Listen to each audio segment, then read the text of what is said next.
Hello there, good morning. It is Tuesday, the 6th of May, 2025. Good morning to you, wherever you are this morning, and welcome aboard our show, GH Today, here on GHOne Television. I'm sure that you had a very good night's sleep. If you didn't, that's why you're tuned into the best way to wake up here in Accra and beyond. We'll ensure that from now till 10 a.m., we keep you entertained, informed, and educated on region issues. Yes, yesterday was quite busy. We saw the protest, the demonstration to save the Judiciary, led by the NPP and allied parties. And yes, they presented petitions. But then it did not go without drama. And the drama, I mean, is the one that involves the Osahin, Alexander Kwamna Penyumakin, one of the leaders of the demonstration, when they got to Parliament. Now, we've seen videos and also seen a statement from Osahin where he talked about the fact that in the video, we only see him respond to what he says was an earlier attack on him. He says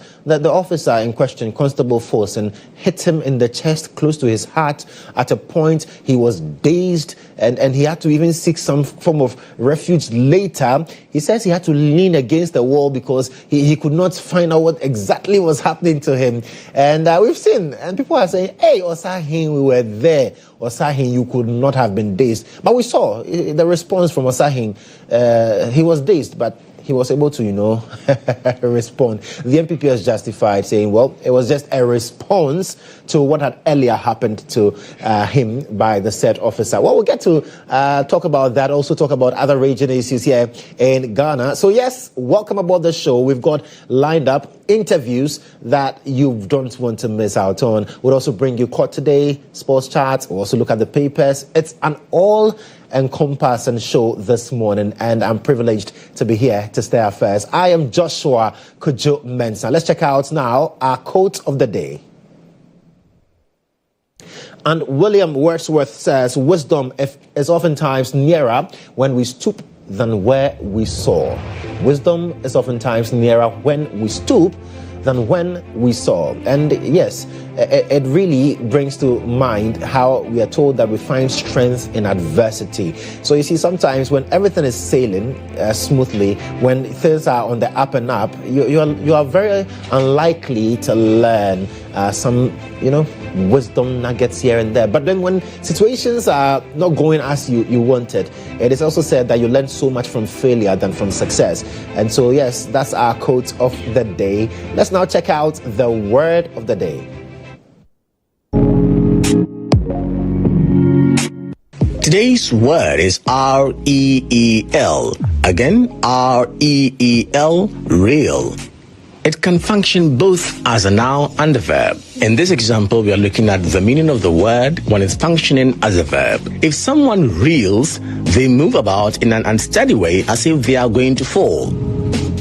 Example, according to the minority leader, the police officer's punch got him reeled. Reel.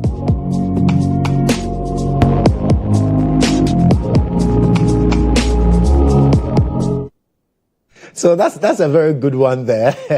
Osahin should have used reeled instead of saying he was dazed. He could not see what was happening to him at a point.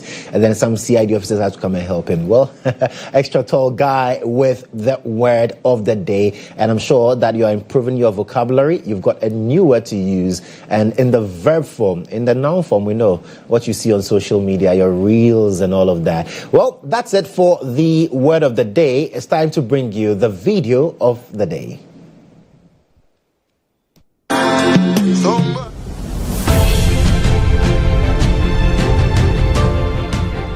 GHOne OV van has been one of the best vans I've used personally in this country. It runs a system where we are able to run on Dante to be able to do our broadcast mixed well also from this van. I've used this OB van for quite a number of big productions, i.e. 3 music awards, the late President Rollis' state funeral, Miss Africa awards, and a number of them. My experience with the GHOne van has been the state of the art equipment they have. Personal experience is you can use it for both indoor and outdoor, all events, conferencing, like anything you need a van to work for you. GHOne provides it. My experience with the van has been very good. Why? Because it has a number of facilities that I may not get in other vans. You know, the van has a very wide bench that can accommodate all my technical crew, ICCU, switcher, graphics, CG, and all of that. And then it also has a studio, a green room studio that comes with TriCaster. So if you want somebody to do commentary on a live event, you can put that presenter who's in that studio as well and get that running. To give an experience to our audience who are also watching on TVs and online, work with an Exo technology system which makes your video mixing with Panasonic cameras, like a lot of other stuff in terms of content you need to get also for your live broadcasts. I prefer the GHOne van to a lot of other vans I've used, or even doing my own setup on a tabletop setup, because on a production you see a number of people in the van, and so if you have a very small van, it means that it's going to be choked, and that will affect the creativity as well. The price has been discounted as well to accommodate varied budgets, and so no matter the budget you have, I understand you can have the track and do business with it. It looks huge, but very affordable. Cost is really, really affordable. My experience with it, EMI Awards last year, super excellent. Try it, call them, and I'm going to give you the best of price. Really affordable.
All right, so yes, a double one there. Stoneboy and now Kofi Kidnata. That's the videos of the day. And today we had to do double for a reason. I'll tell you in the course of the show. But let's now look at Inside Out for this morning.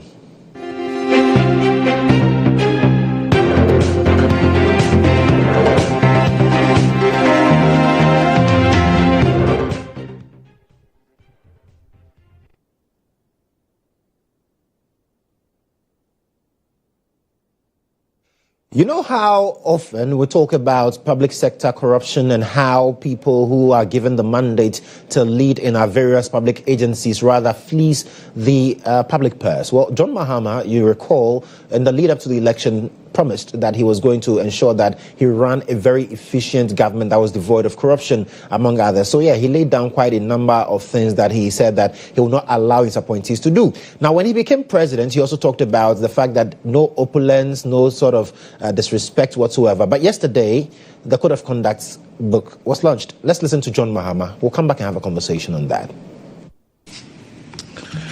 In my 120-day social contract with the people of Ghana, I pledged to restore discipline, integrity, and accountability into our governance. Today, we're taking an important step towards fulfilling that promise with the official launch of the Code of Conduct for political appointees. This code represents a bold declaration of the standards we must uphold as servants of the public. It reflects our commitment to build a government that is ethical, responsive, and worthy of the people's trust. Let me be clear. This document is not a ceremonial one.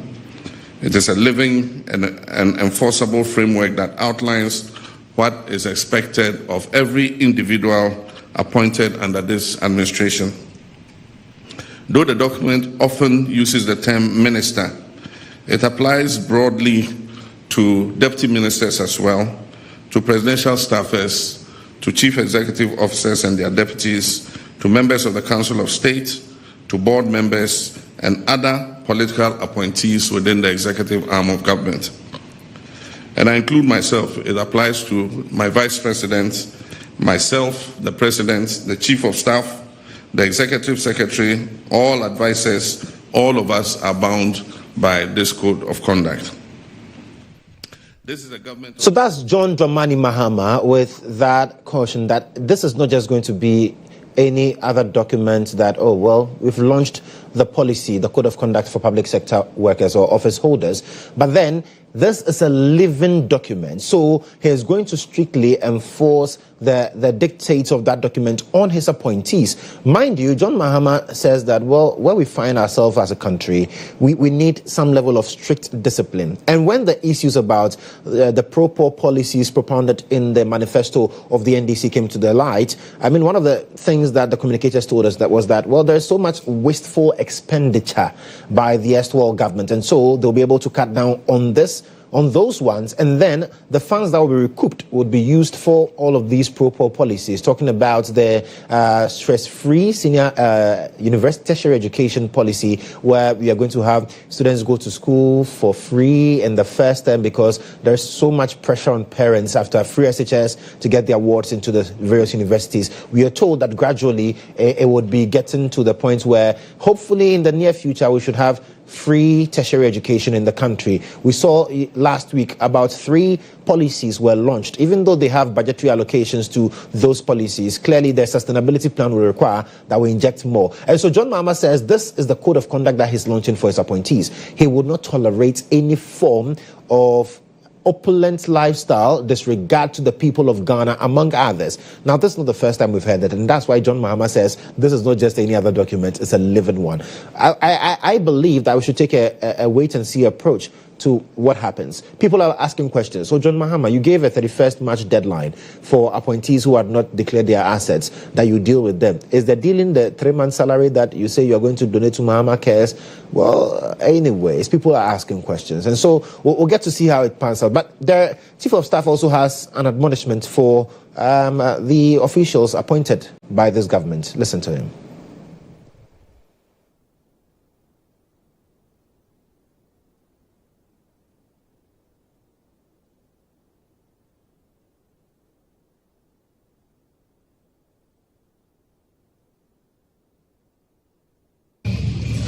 I'm sure that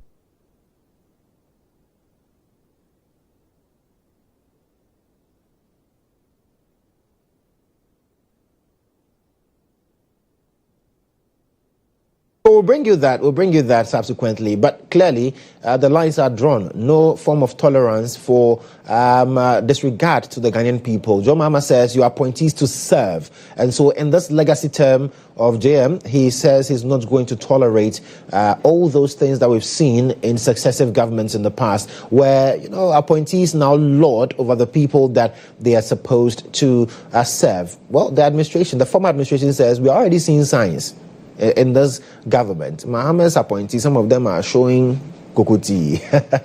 But like I said, we'll wait and see how that goes and see how John Dramani Mahama will keep his appointees in check going forward. But that's it for Inside Out this morning.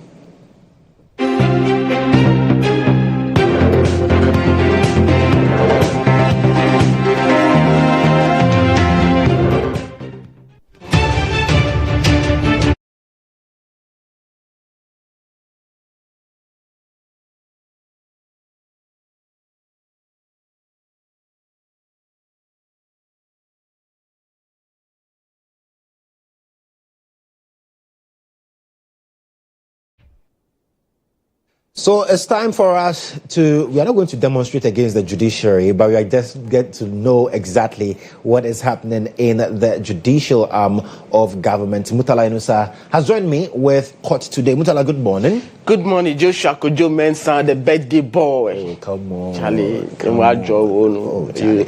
Amen. We want to say things about you today. We'll dedicate the whole court today segment for you.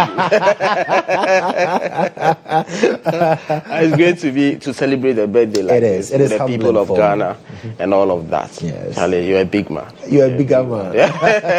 I mean, it's been busy in the court. Yesterday we saw the demonstration, and then we even saw some people who were robed as judges. They are saving the judiciary. Yes. You saw from the videos that were shown, saw from the videos that we came to you with in relation to the demonstration and all of that. It started from the Supreme Court, used the High Street, Atamils Highway, through to the Law Court Complex and all of that, through the Accra Sports Stadium, Usu Cemetery to Parliament, and then eventually terminated at the Christ the King. But in all that stop, in fact, they made sure they petitioned each of the three arms of government. And the first stop, the legislature, and then absolutely. So the presidency. From what happened yesterday, the first stop that they made was to the judiciary, and they presented a petition to the judicial service. Let's hear from the acting judicial secretary, Dr. Sirakus Bapuro, when he received the petition on behalf of the acting chief justice. But we are very glad with the way things have happened so far. And I want to assure you that this petition will be transmitted to the relevant authorities or audience, and attention will be paid to it. So once again, thank you very much. Thank you.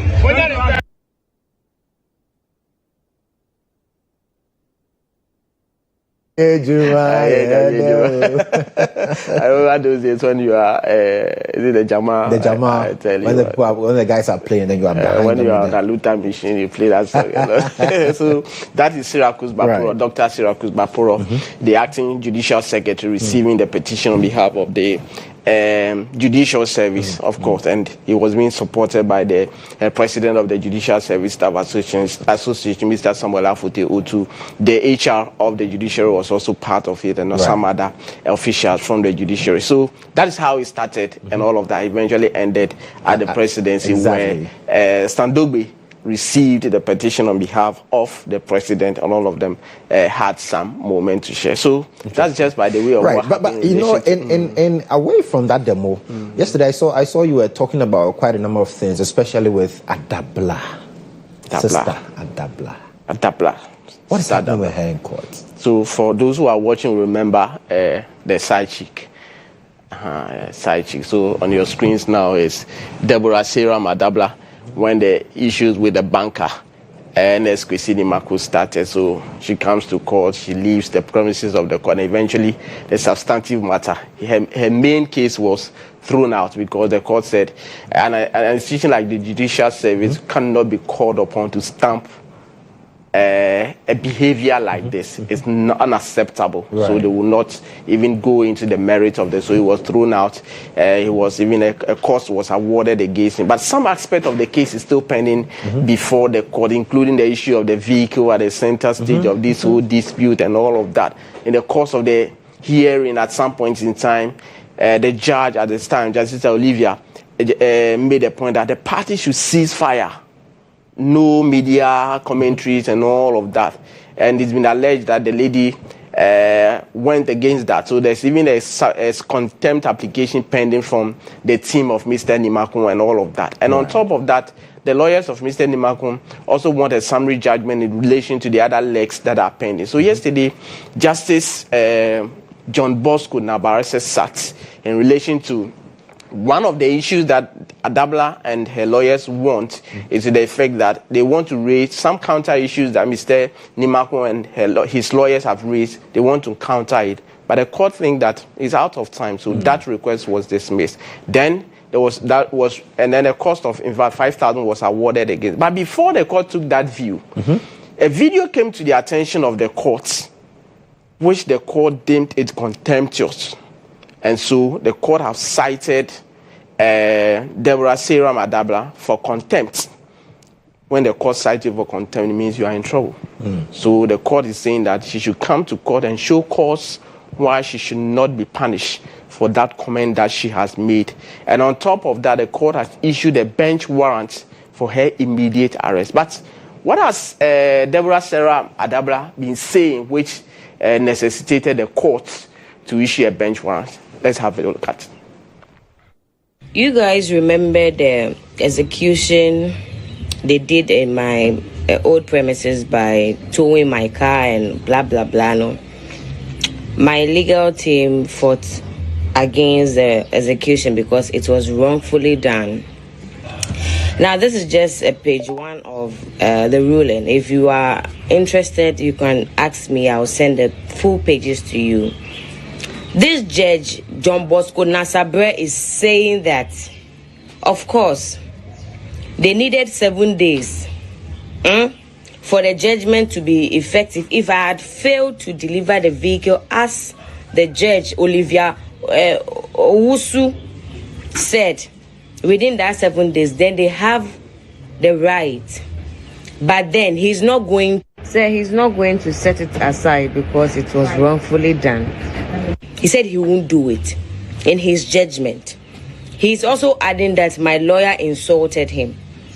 My lawyer said the judicial administration has been compromised because they were able to retrieve the judgment the previous judge on the case issued, whilst we were still chasing the judgment.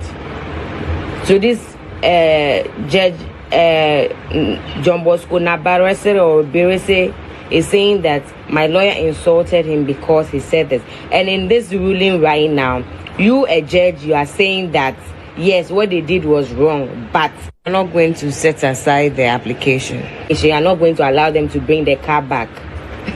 You are joking. Are you not working under the law? Oh, I don't get it. This is where it becomes very critical. Initially, we say we are going to allow you people that are sitting there to do what you want to do, but always remember, karma is real. The judicial system is presumed juju doesn't work there. But the moment you have entered somebody's mouth, you can be beaten. Or bisa go and ask, then you know that the small one they chop is smaller than your future. You are done. So how to manage and make your legacy, nice, and unless you don't want that legacy, and we'll help you achieve that. Be ready to dance to this drum you are beating. You cannot be sitting there chopping salaries that are coming from me, my menstruation, and still be trying to be sidelining me. People come to me, oh, Debbie, I have this issue. Should I send it to court? I say, people are always in my DM, Debbie, I'm going through this. Should I proceed with court? Should I do this? I'm like, I try to position them and give them other avenues because I know our legal system. But always remember, the system you are working in, that particular one, even though it's an arm on its own, is full of spirits, and the spirits are amongst you all. So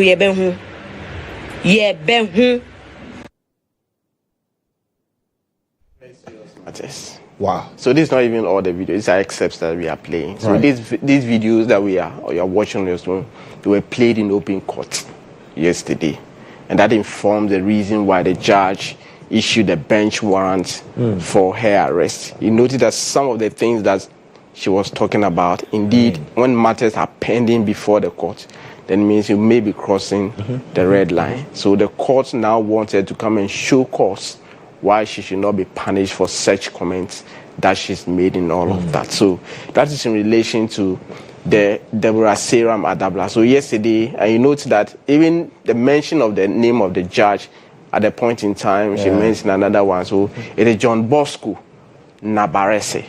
Justice John Bosco Nabarese. She decided to mention it. The way the name is, sometimes you have to take your time before you mention all of that. And she talked about menstruation, she talked about juju, she talked about it. Those are serious. If the matter is before court, you are enjoined to not have to, and now even issuing and saying that all those things against the judge. Absolutely. Well, we will leave the courts to decide whatever. Full course. We cannot be ahead of the court and all. Somebody will say that when there's a case in court, you say that we should not talk about it. So, but why is it that Mutala will always come here and we're talking about it? We just tell you what happened in the courtroom. We don't express our opinions and all of those things. We leave it as it is. So those of you who are watching will have to judge for yourself. Absolutely. So this is what happened, and this is the reason that the court is issuing the bench warrant and for citing her for contempt and all of that. So in the coming days, 15th of May, they are back in court. But what it is clear is that the order is for immediate arrest. So wherever she is, when the police sees her or when the police see her, does not open. The doors of remand. Anyway, so we'll get to know exactly how that turns out. But the Attorney General has also been issuing some, caution out there. Yes, yesterday, asset declaration, Mahama was on the appointees. He said a lot of things to the effect that even those who fail to comply with the previous directive will lose their 3-month salaries. And those who fail to do that by tomorrow, right? Tomorrow is 7th May. 7th, yes. Yes, you face the full consequences, including losing your position. Wow! Imagine getting an appointment and in less than a month, you're unemployed. If you decide to be disobedient, that's what happens. I mean, yeah. So the Attorney General, Dr. Dominic Ayine, has been speaking, and he said, "Look, appointees of this administration, if you go contrary to what the law says, you will be prosecuted." Let's listen to him.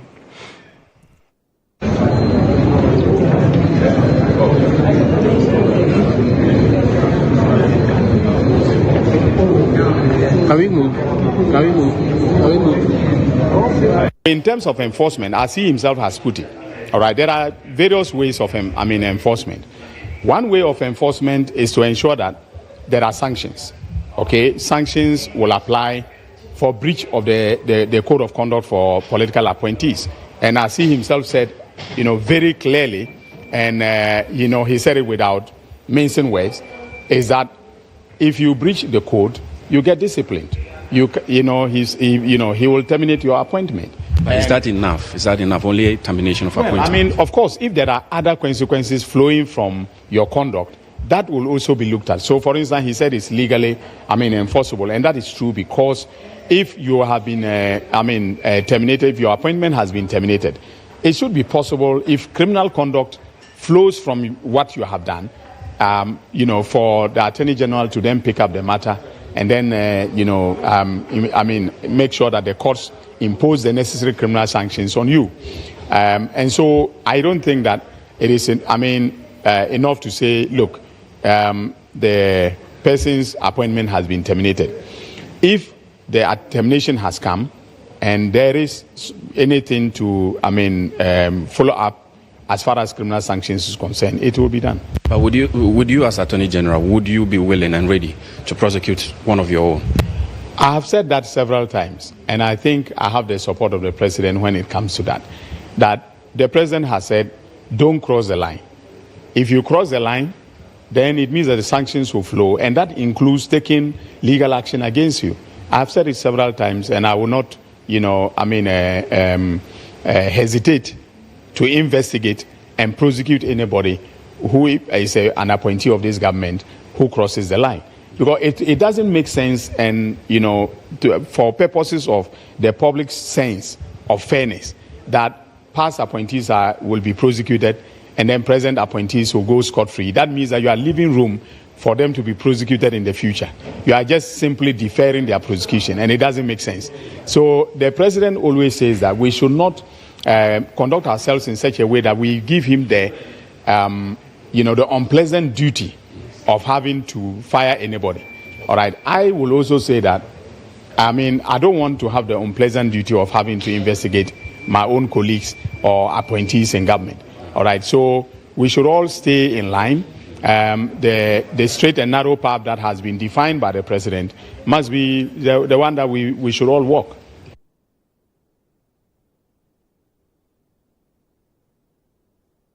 With our presidential affairs correspondent, Abdul Hanan Adams there, right. And he said that, look, I will not, if you cross the line, it will be, I will not defer anything you're prosecution for. I'll deal with you myself and all of that. So the appointees take note of that. That's a good question. I think it's a really good question.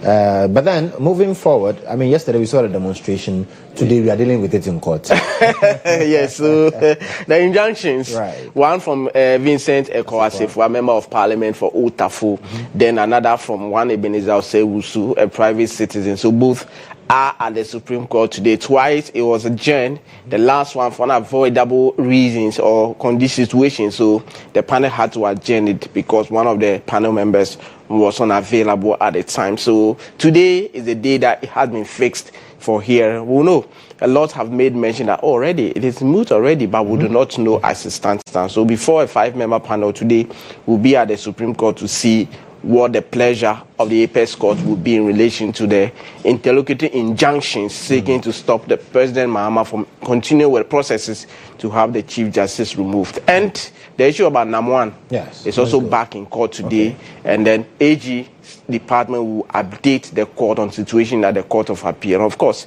the very last one that we'll be talking to you about in relation to OSP and Charles Bisu. It is expected that Charles Bisu will be arraigned today, and his plea on the charges, corruption and corruption-related activities will be taken. So these and many more that we should look forward to. And we'll definitely be looking forward to those. Murtala Yunusa, thank you so much for bringing us today. That's our man, Murtala Yunusa, making sure that we have a firm grip of what has happened and what is expected to happen in the courts. We'll go for a quick break. When we return, we've got sports chat for you.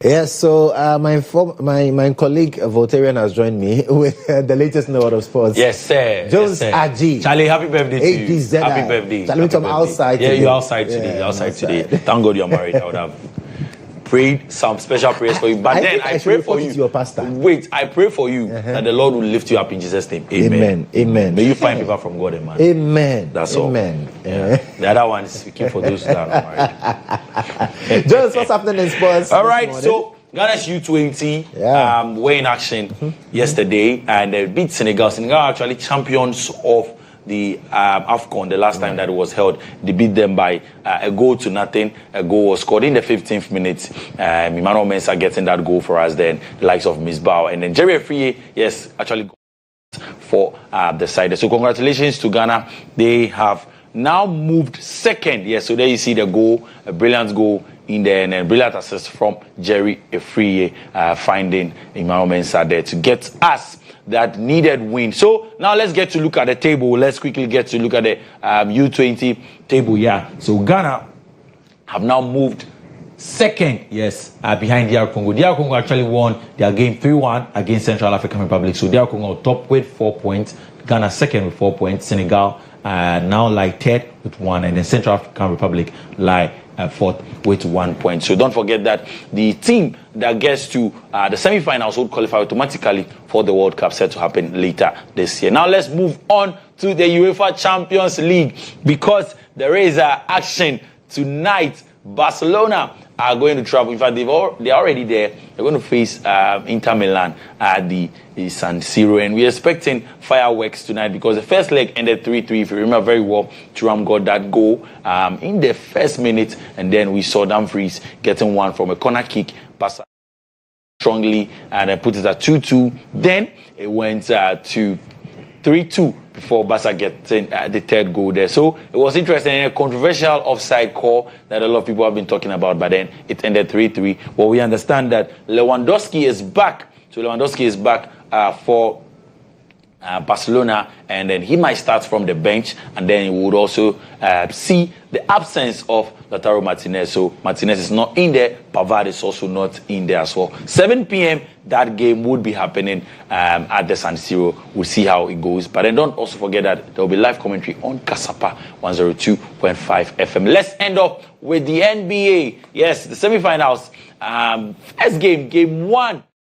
And oh my, the New York Knicks beat the Boston Celtics in overtime, 105-108. And trust me, it was interesting. It ended 100-100. So that one, I know 100%. It ended 100-100, and then it went to overtime, and then the Knicks actually had to come up with something to beat the Boston Celtics. So they lead the series 1-0.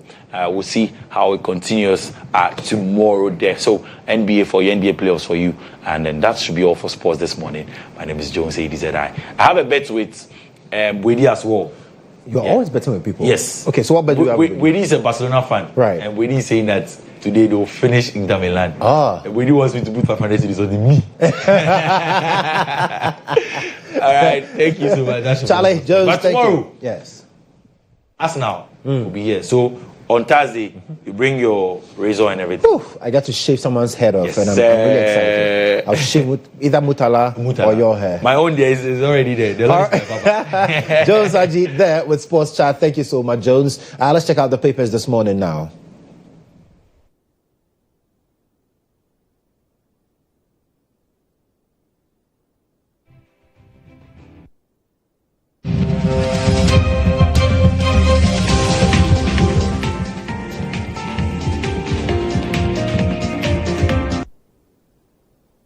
So the daily graphic is what we start off with this morning. It says government appointees lose 3 months' salaries. Non-compliance by May 7 results in dismissal. This is according to President Mahama. There's also protesters want CJ suspension reversed. And Ghana throws away 762.32 billion cedis in food annually. That's on the front page of the daily graphic. Let's check out the Daily Guide newspaper. Opposition parties hit streets over CJ's removal. Declare assets tomorrow or dismissal. Mahama to appointees. And couple interdicted for processing or possessing tramadol. And the Tumfor clocks 75 today. So yes, happy birthday to the Asantehino Tumfor said it's his birthday today. He's 75 years. That's the Daily Guide newspaper. The Daily Post says Mahama launches comprehensive code of conduct for appointees, and also government inaugurates steering committee to boost private participation and power distribution. There's also CJ suspension. Mahama is not a retaliatory president. That's according to his deputy chief of staff, Stan Dogbe. And kudos to President Mahama. It's a good move. Domelavo on Mahama's asset declaration crackdown. President Mahama declares gifted vehicles, donates them to the state. Okay. And GCB Bank PLC closes out the 2024 financial year with 31st annual AGM, declares 1 CD per share in profit subject to Bank of Ghana's approval. That's there on the front page of the Daily Post.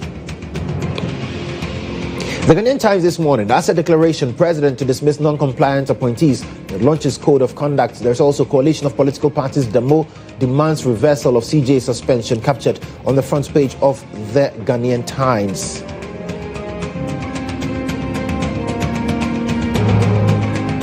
So you can get a copy of any of the papers at the newsstands to get details of the stories. This is still GH Today here on GH1 Television. We'll take a breather or return with more. Stay with us.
All right, so thank you so much for sticking and staying on here with us on GH today on GH1 television. Now we're going to zoom into a conversation that I'm sure it's of interest to quite a lot of us, because over the years we've enjoyed a very good relationship with the European Union, and today we're talking about our relationship and also, more importantly, the EU Day. They are celebrating Europe Day 2025, and I will get into the conversation for you to have an appreciation of exactly what is contained in there. And this morning, we are fortunate to have in studio the Deputy EU Ambassador to Ghana. He's in the person of Jonas Claes. Jonas, good morning. Good morning. Thank you for having me. Great. I hope you're doing well. All well. Hope you do the same. Yes, by grace, by grace. So talk to me. I mean, EU Day, Europe Day, what really is it? Is it like our Independence Day here in Ghana? I think one can compare. Every year on May 9th, we celebrate Europe Day. And this year is a very special edition because it's been 75 years since we started celebrating. And back in 1950, exactly on May 9th, there was a famous speech that was being given about unity, about European countries coming together. I think it's an important message still today. So around the world, in over 140 countries where the European Union delegations are represented, we have festivities. And also here in Ghana with one of our closest partners, we celebrate over 60 years of close partnership with Ghana. Right. So this year would make what, 75 years, you say? Exactly. Wow, that's a long time. Congratulations to you on that. But like I said earlier, Ghana has enjoyed a very healthy relationship with the European Union. What would you say are the highlights of that relationship that we've shared over the years? Well, there's a lot going on, as you know. The partnership is quite wide, and I think the partnership is stronger than ever. One of the highlights for me personally is every year we were able to send off the Ghanaian students under the Erasmus Plus program. It's always heartwarming to see the excitement with the Ghanaians that are about to embark on good education that they then receive in Europe at some of the top universities. So every year there's a little over 1,000 Ghanaian students that head over to Europe, and Erasmus Plus is one of the programs that makes that happen. I think in terms of size and scope, we cannot look beyond the big energy investment projects that I think the EU is helping to realize here. We are also getting close to launching the retrofit of the Pong Dam, which is a 62 million euro program. And on a personal note, I really had the privilege of observing, of course, like many others amongst us, how well Ghana did at organizing the elections in December. That was really a true privilege to be part of that. Visited some of the polling stations myself. You did? On December 7th, and it was good to see democracy in action. And with that, a lot of people had a lot of fears and all of that, but it was quite seamless for a lot of people, like you're saying. And for the European Union, how does that make you feel being here in Ghana and relating to us on that level? Well, it's good because we can also learn a lot from Ghana and the democratic process here. I think it's something that should not be taken for granted. It's a very turbulent region, and to have these changes of government every 8 years in a fairly seamless manner is quite something to be proud of, I think, as Ghanaians. So you mentioned that, yes, we have that synergy, education, energy, all those aspects where there is so much investment from the European Union to Ghana, and also ensuring that we are upgrading ourselves mutually, benefiting from that. One would ask, okay, so regardless of that, why should we care about our relationship? Yes, I think it may sound like pie in the sky what the European Union is doing in big buildings behind the paperwork, but I think a lot of our work really affects the daily life of Ghanaians, where it has to do with improving the farmer techniques of cocoa farmers, whether it's getting access to education. We also support the Ghanaian police and the armed forces in really helping to keep Ghana peaceful. I think it's particularly important in a day like in this era where, of course, there's some global turmoil, as we all know about, and it's important to stick with our friends and our partners in days like this. And The European Union really tries to present itself as a credible and reliable partner to Ghana, and we're here to stay. We hope that we can help Ghana in really becoming a self-sustainable democracy and a really prosperous nation. When Ghana fares well, the European Union is faring well. So, like you mentioned, global turmoil. So we're seeing situations where yes, some of our partners are pulling some form of their aid. Should we be worried when it comes to the European Union? I would say no. We do long-term planning, and we're really here to stay. We have, I think, 7-year programming cycles, and right now we haven't reduced our programming €1. So we're really eager to keep that partnership open. And I think it's also because countries like the European Union member states and Ghana we really think alike and often act alike. So that helps us to keep our hands open to each other and continue to team up. So no, we're not going anywhere. You say we think alike and we like to act alike. What are some of the similarities, since you've also been here, what are some of the similarities you've identified? Well, I think really standing up for peace, for stability, for democracy. I also look after some of the votes that Ghana is doing on regional fora, on international fora. Ghana until recently was a member of the UN Security Council. You're currently sitting on the Human Rights Council. And it's really encouraging to see, for example, how Ghana is also supporting one of the EU priorities on Ukraine. For example, that's something that we really act alike and think alike on that topic. But on more lighter notes as well, we both have a big passion for football, for sports, for food, for culture. So that's something that really unites us as well in many ways. Right. So talk to me about Europe Day, 9th of May.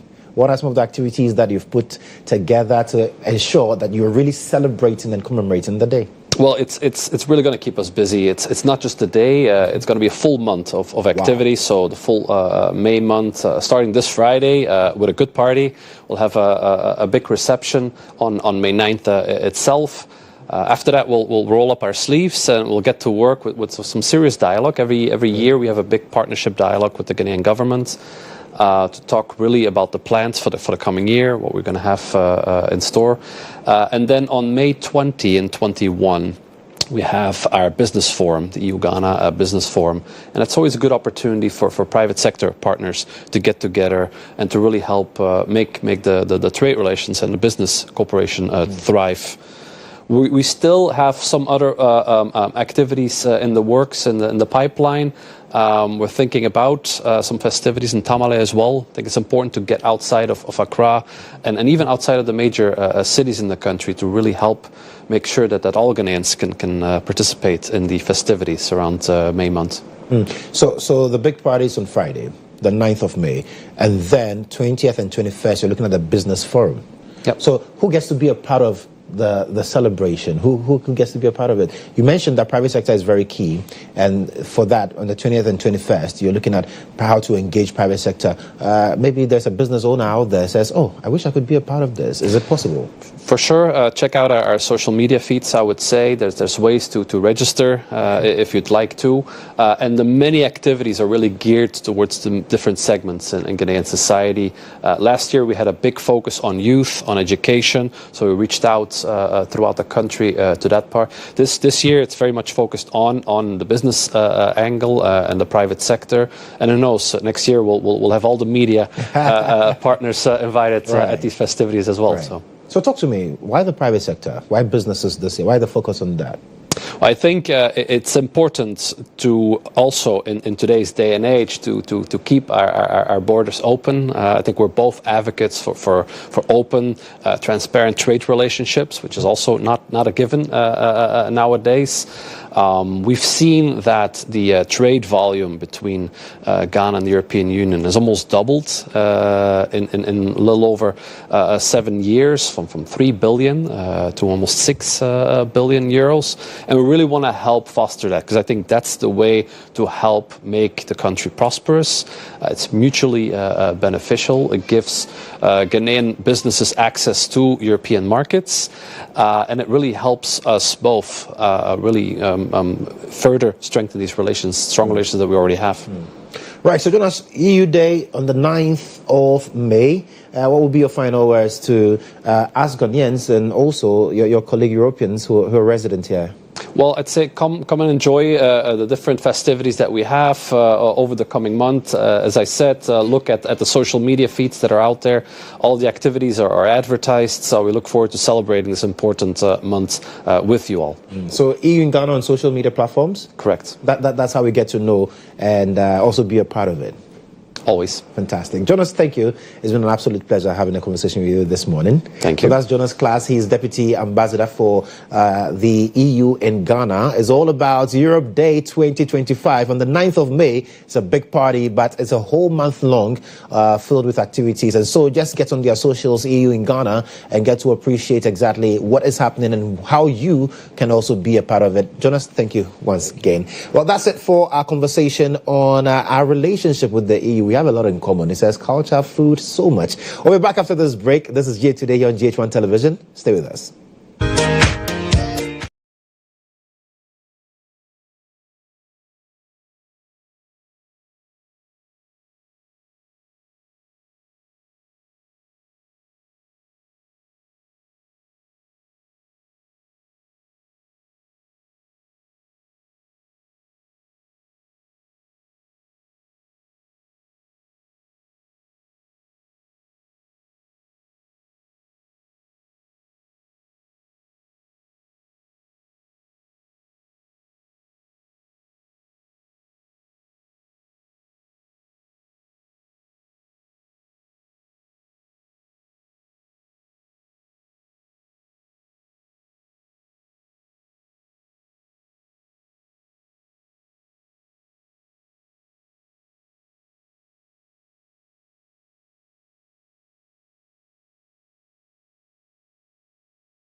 Well, thank you so much for joining us here on GHOne Television. This is GH Today, and we'll get into the breakfast review segment. Now, so much has happened since yesterday. We saw the demonstration, Save the Judiciary demonstration. We also saw President John Mahama unveiling the code of conduct for his appointees and giving that warning there, making sure that no appointee under his administration would, like I said earlier, lord over the people they have been called to serve, because the administration made quite a number they raised quite a number of concerns with the previous administration and how they believed that Ghana's public purse had been badly managed due to the behavior of some of these appointees. And so corruption, we heard of issues, and that's why currently we know that oral is completed and then prosecutions, we are told, is commencing. And so, yes, he's admonished his colleagues or his appointees not to get into that fray. We also heard from the Attorney General, who said that, well,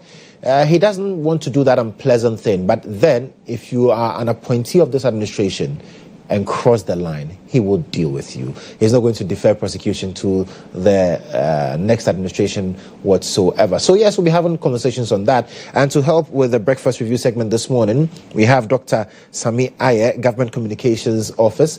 He's joined us. We'll also be joined shortly. Awal Mohammed will be joining us shortly. He is a member of the NPP's communications team. But let me come to you, Doc. Good morning. Good morning. I hope you're doing well. By God's grace, we are good. We thank God so much. Thank you. And so yesterday, we saw the demonstration and the matters arising from there. The minority or the NPP and allied parties seem to believe that this is all part of a grand scheme to award John Mahama, president of the land, a third term, among others. We saw the demonstration yesterday. Your initial thoughts on that? Yes, thank you very much. Good morning to our viewers, listeners. We are happy to interact with you. Good morning to His Excellency President John Dramani Mahama. Before I begin my submission, I'd like to make some preliminary comments. Right. For the first time, the people of Ghana can see through the light that indeed there is a president or there's a politician whom you can trust. There's a man who is true to his words. There's a man who has shown enough commitment and trustworthiness before the people of Ghana. It is no less a person than His Excellency President John Dramani Mahama. At the last reckoning, he had achieved over 23 of his 25 120-day social contract intervention that he established between himself and the people of Ghana. It is important to note that for a man to be in government for less than 5 months and to achieve this feat, it is commendable. We love President Mahama. We appreciate his hard work and we appreciate his commitment to the people of Ghana. President Mahama made the point that he will have the leanest and the most efficient government ever. Indeed, we have done it. We have reduced the number of ministries from 30 to 23, reduced the number of ministers from 124 in the first term of the MPP to 60. We have saved the people of Ghana over 600 million Ghana cedis, which ordinarily would have gone into the maintenance of ministers. Indeed, we have saved Ghana 60 less land cruisers. The cost of one land cruiser now is about $130,000. We have saved the people of Ghana that. We have saved the people of Ghana 60 less saloon cars. We have saved the people of Ghana 60 less, apartments and accommodation for ministers who ordinarily will possibly live in quite affluent and plush accommodations. We have saved the people of Ghana 60 less bills or telephone bills that ordinarily will be used to maintain the office of ministers. Not to talk about domestic staff, drivers, cooks, gardeners, security officials for ministers. That has been saved to the people of Ghana. So it's about 600 million Ghana cedis. That is Excellency President John Dramani, through his vision for Ghana, has saved the people of Ghana. Indeed, we said that we will ensure the most efficient government ever. When it comes to the Government Communications Office, under the MPP, the Government Communication Office was being managed by 106 people who are staff and directors. President Mahama presently is using only 7 people, and we are even more efficient than the previous administration that have empowered, bungled every opportunity that has been given them. With only 56 ministers, we have moved dollar from 16.5 Ghana cedis. This morning, when you go to the Bank of Ghana website, it is at 13.6 Ghana cedis. Only 56 ministers. With only 56 ministers, we have reduced 1 gallon of fuel, which sold at 72 Ghana cedis under the MPP in 2024. Today, it is selling as 58 Ghana cedis. So when you buy 10 gallons of fuel, President Mahama has saved you 120 Ghana cedis. That is commendable for a president for his first 5 months. We have implemented the no academic fee policy. Only a few days ago, the scholarship student loan trust fund issued a statement that students should go onto the platform so that we can track and know how we can carry forward the payment they made for the admission fees, because most of them went to school before we came. Yeah. That has been done. Indeed, President Mahama has also initiated the Mahama Cares initiative. The fund has been created. He has donated 6 months of his salary into the fund. Other ministers have also donated, which we believe that it will create a funding for non-communicable diseases that causes about 45% of our mortality rate in this country. We think that it is commendable. President Mahama should be, commended for that. We have initiated the free education for persons with disability. We have done the free sanitary pad project, which will benefit about 2 million young girls who ordinarily would have faced the issue we call period poverty. Indeed, President Mahama has created the fund, the seed fund for the National Women's Bank, about 51 million Ghana cedis. We have started the GHOne program, which will benefit about 20,000 young people annually. Indeed, we have sent a bill to Parliament to establish the Ghana Scholarship Authority, which will consolidate all the scholarship schemes we have in this country. So indeed, President Mahama has done so much in the last 5 months. Indeed, in the last 4 months, indeed, we have also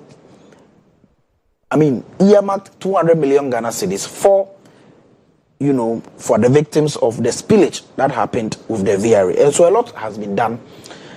Indeed, President Mahama made these promises in his 120-day social contract, and he has done it. Yesterday, he brought out the code of conduct for his appointees. I'm sure that is our second episode, so we'll go to it.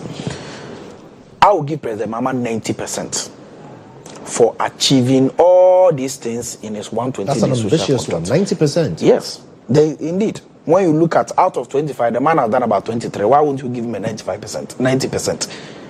I'm content that it's even more than that, because the remaining 2 bills and proper documentations have been sent to Parliament. Just as when Parliament resumes, all of them will be enacted for the benefit of the people of Ghana. So I think that is good. Coming to the MPP demonstration, for me, I think it was a complete mess. A complete mess? How so? It was a complete failure, because it didn't get the attraction and the attention or the traction ordinarily you expect a demonstration to have. What do you mean by that? The numbers. The numbers weren't encouraging, because the people of Ghana are reasonable. They can see through the light. They can see that what is happening, the demonstration, the basis for which the demonstration was had, could not stand any intellectual and legal scrutiny.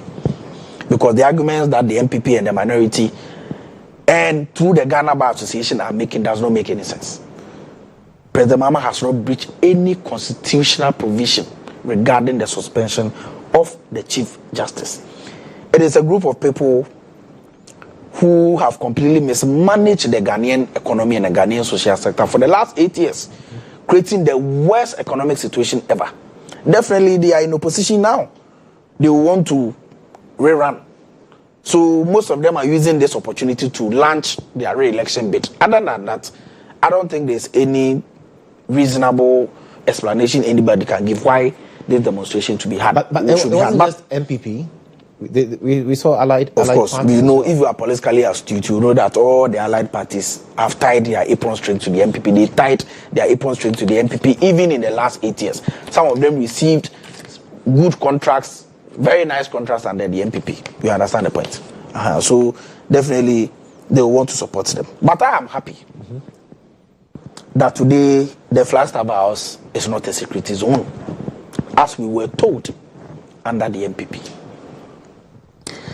Today, the Ghana Police Service is not in court to put fetters in the processes leading up to the demonstration. Today, we are not seeing baseless shenanigans being put in place to prevent demonstrators from demonstrating. Indeed, today, we are not seeing police excesses. What we are seeing is a minority leader, the Honorable Alexander Fenyomarket, is seen on live tape assaulting a police officer whose duty is to protect them.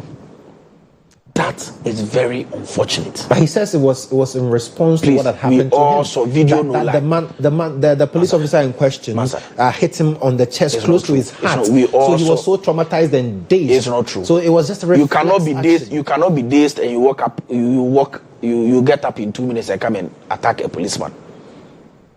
It is a pure lie. It is a lie that you expect from an ordinary MPP full soldier who is not at the level of the Honorable Alexander Fenyomarket.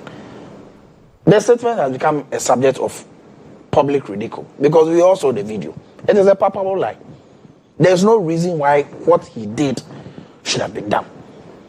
You understand the point I'm making? But it speaks to the leadership qualities of President John Dramani Mahama, that we are growing as a country, our democracy is maturing, and that President Mahama wants to retrace our path, retrace our steps, to give trust to the people of Ghana that indeed the democracy we are practicing today can be likened to that of the Western world.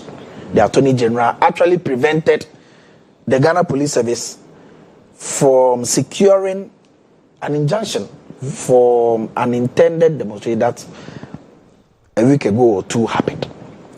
Government is willing to accept decent views. President Mahama's government is tolerant. We do not have any difficulties with whatever they think they are doing.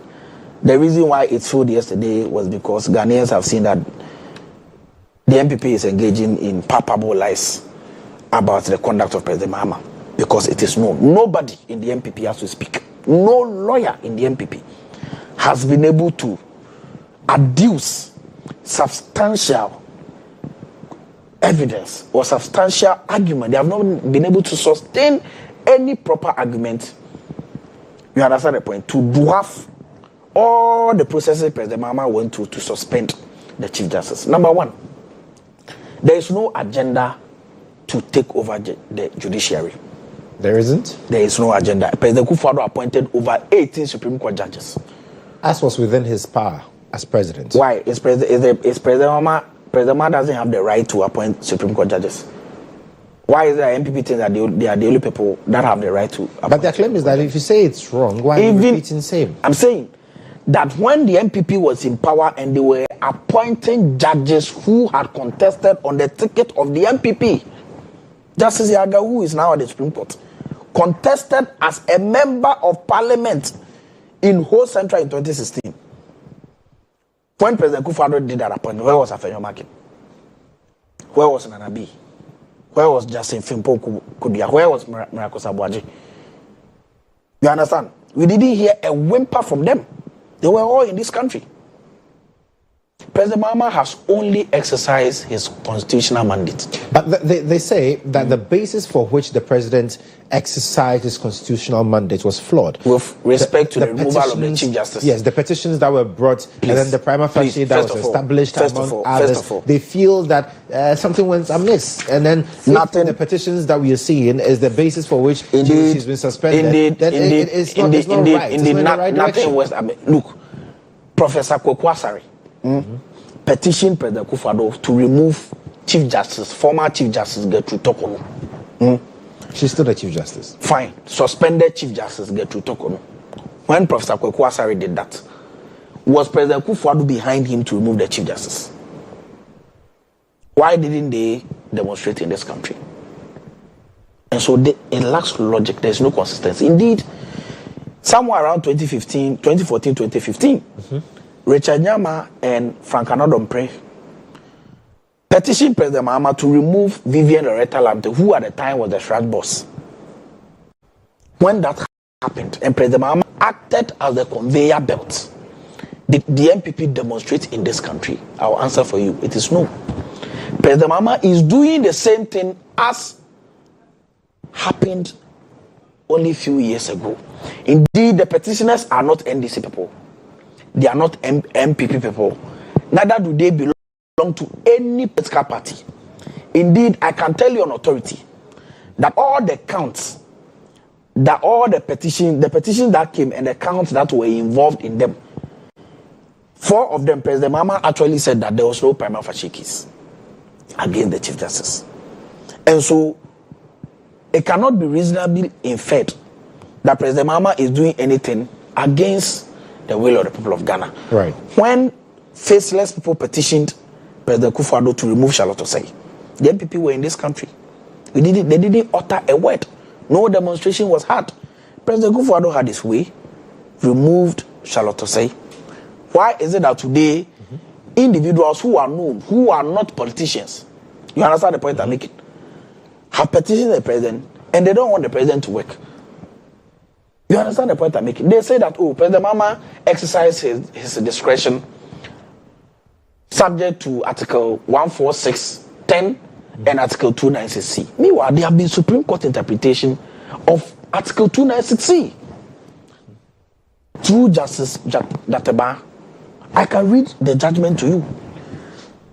The learned justice said that the obligation to make regulation should be limited to discretion that are exercised in quasi-judicial situations. By that, I mean where adjudication is involved. Please, has President Mahama adjudicated in this matter? No. It is only a prima facie case that has been established against the Chief Justice. Prima facie case doesn't mean that you are wrong or you are guilty. It means that you have a question to answer. Come and answer the question. When we hear your answer, and the respected committee made up of very venerable people in this country think that you are not wrong, the Chief Justice will be nicely reinstated. There is no difficulty. President Mahama has no difficulty. Is that a possibility? Because the MPP believes this is it. There is absolute possibility. It's a finality when it comes to the Chief Justice. Because of the level of politics, the kind of politics the MPP does in this country, they see that their own shadows are haunting them. The kind of politics they did in this country, they think that President Mahama is engaged in that. When they were telling us that the flag server was a security zone, today they are there picketing, they are there demonstrating. They think that President Mahama will do the same to them. That will not happen.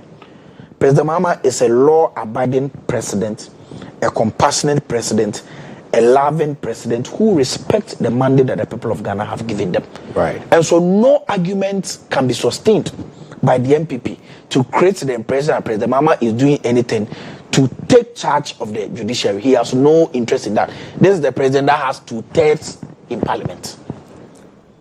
What will he be using judicial capture for? President Mahama has no interest in it. He is focused to deliver on the mandate that has been given him. He's focused to deliver on his 120-day social contract and other promises that he made to the people of Ghana. Today, look around. Every policy that the MPP failed to do in a way, a manner that they promised the people of Ghana, President Mahama has done it and done it better. Look at free SHS. When we came, there were serious feeding difficulties. They didn't have money to even procure better food for the students. At a point in time, we were told that they were fed with expired foods. President Mahama, for the first time, has injected 3.5 billion Ghana cedis in free SHS, which the MPP that claimed they started the program could not even inject. Today, we have the centralized feeding of free SHS. The students themselves have come on social media. They have done several videos thanking President Mahama for improving their quality of life in secondary schools. The children said the MPP told them that when President Mahama comes, he will cancel free SHS. But under him, their lives are better. They are being fed with chicken. They are being fed with sausages. They are being fed with egg, which did not happen under the MPP. Look at National Health Insurance. The MPP put a cap on it, depriving that essential state institution together with their services that they render to the people of Ghana. President Mahama has uncapped NHIL. Today, in excess of 9 billion Ghana cedis has been allocated to NHIS. When we came, the MPP had left a debt of about 1 billion Ghana cedis. Within a space of 3 months, President Mahama has paid it off. You understand the point I'm making? Key sectors of this country are seeing incremental gains in the numbers. Bank of Ghana is posting an exchange rate of 13.6 Ghana cedis this morning. Baba, I mean, come on. I remember when the NDC was in the position, and I spoke to Isaac Adongo on the back of this. He said, yes, Bank of Ghana has the rate, but Abuchi has the dollar. What do they mean by that? So you say, oh, Bank of Ghana says this, but the relation... It is reflecting everywhere. Go to Tudu this morning. And at the Forex Bureau. Go to Tudu this morning and... They said the abuchis are found in Tudu. Is that not it? Go to at the weather, the abuchis will not exchange to you at 13.6. You understand the point I'm making? So there's no difficulty. The government is focused. We are ready to deliver on the mandate that the people of Ghana have given us. The president will brief the country as far as the state of the 120-day social contract is concerned. And the people of Ghana will be clear in their mind that the long queues that they joined to vote for President John Dramani Mahama on December 7, 2024, they didn't waste their vote. They voted for the right candidate. And indeed, I believe that based on our output and the works that we are doing, by the end of the 4 years, the people of Ghana will completely obliterate the MPP. You're confident about that? Very confident, because in Pennyfor say, Agrobeso and Adro Fianopa. And Memen Zasobeda, if you're dead, look at our first 4 months, look at our output. There's no doubt that by the end of our 4 years, we will perform exceedingly, positively, and things will be fine for the people of Ghana. He says there's no doubt that at the end of the 4-year term that John Dramani Mahama has currently, with the mandate that the people of Ghana have given him, things will improve markedly. And we'll also be shortly joined in studio by a member of the MPP's communications team, Awal Mohammed. He'll be joining the conversation for us to have his thoughts on the issues raging in terms of the concerns that were raised also about the demonstration yesterday and matters arising. The demonstration, we are told, resulted in quite a number of things and all of that. But then we'll get to understand shortly from him also what he makes, because Doc has been making some points there. He says, well, the demonstration was a complete failure. Yeah. You indicated that it was a failure, but we saw the numbers out there. You say it doesn't match up to the standard. No. You cannot call that a vibrant one. We saw very notable persons within the MPP. We saw former ministers, former government appointees. We have seen all MPP out there championing the cause. You say what? We have seen MPP demonstrations in this country. What they had, even PNC could organize more than them. PNC and PPP will organize more than what the MPP did. This is a complete failure. There was a man who said that they came and gave him a placard to come and join, but he doesn't know why he is there. But that applies to almost every single demonstration we've seen. So I mean, we've been there with our cameras. This is a complete There are people who, in fact, there was a time that even with the Opuni case in court, people were chanting. We asked them questions and they had no idea why they were there. So you can't say that the basis for which the demonstration was had cannot stand any proper intellectual and legal scrutiny. I have given you a judgment from the Supreme Court why the MPP's reason for having that demonstration, saying that President Mahama has erred in exercise of his duties. The Supreme Court has completely made useless the argument that the MPP is making. Very well. And so no MPP member can defend. Okay. I don't believe that this morning Awa can defend the reason why that demonstration has been had. Awa has joined us. Awa has joined us now. Awa, welcome. Thank you, my brother. Hope you're doing well. Yes, I'm fine, thank you. How are you too? He says you cannot defend what the rationale behind the demonstration we saw yesterday, because clearly there's no basis for that. Thank you so much for the opportunity. Good morning to our cherished viewers. And let me say, I'm really sorry. There was heavy than usual traffic on the Achimota stretch. That's the reason I came in late. So I'm sorry for that. Last week I met him somewhere. We were discussing the same thing. So he's aware that I have a lot of things to say about the demonstration. But first of all, let me say that we held a very, very successful demonstration for the first time in the history of this country. Just 4 months after losing elections. There is no single political party in this world that has ever organized a successful demonstration, not even a demonstration in the first year, but 4 months after losing elections. We organized a very successful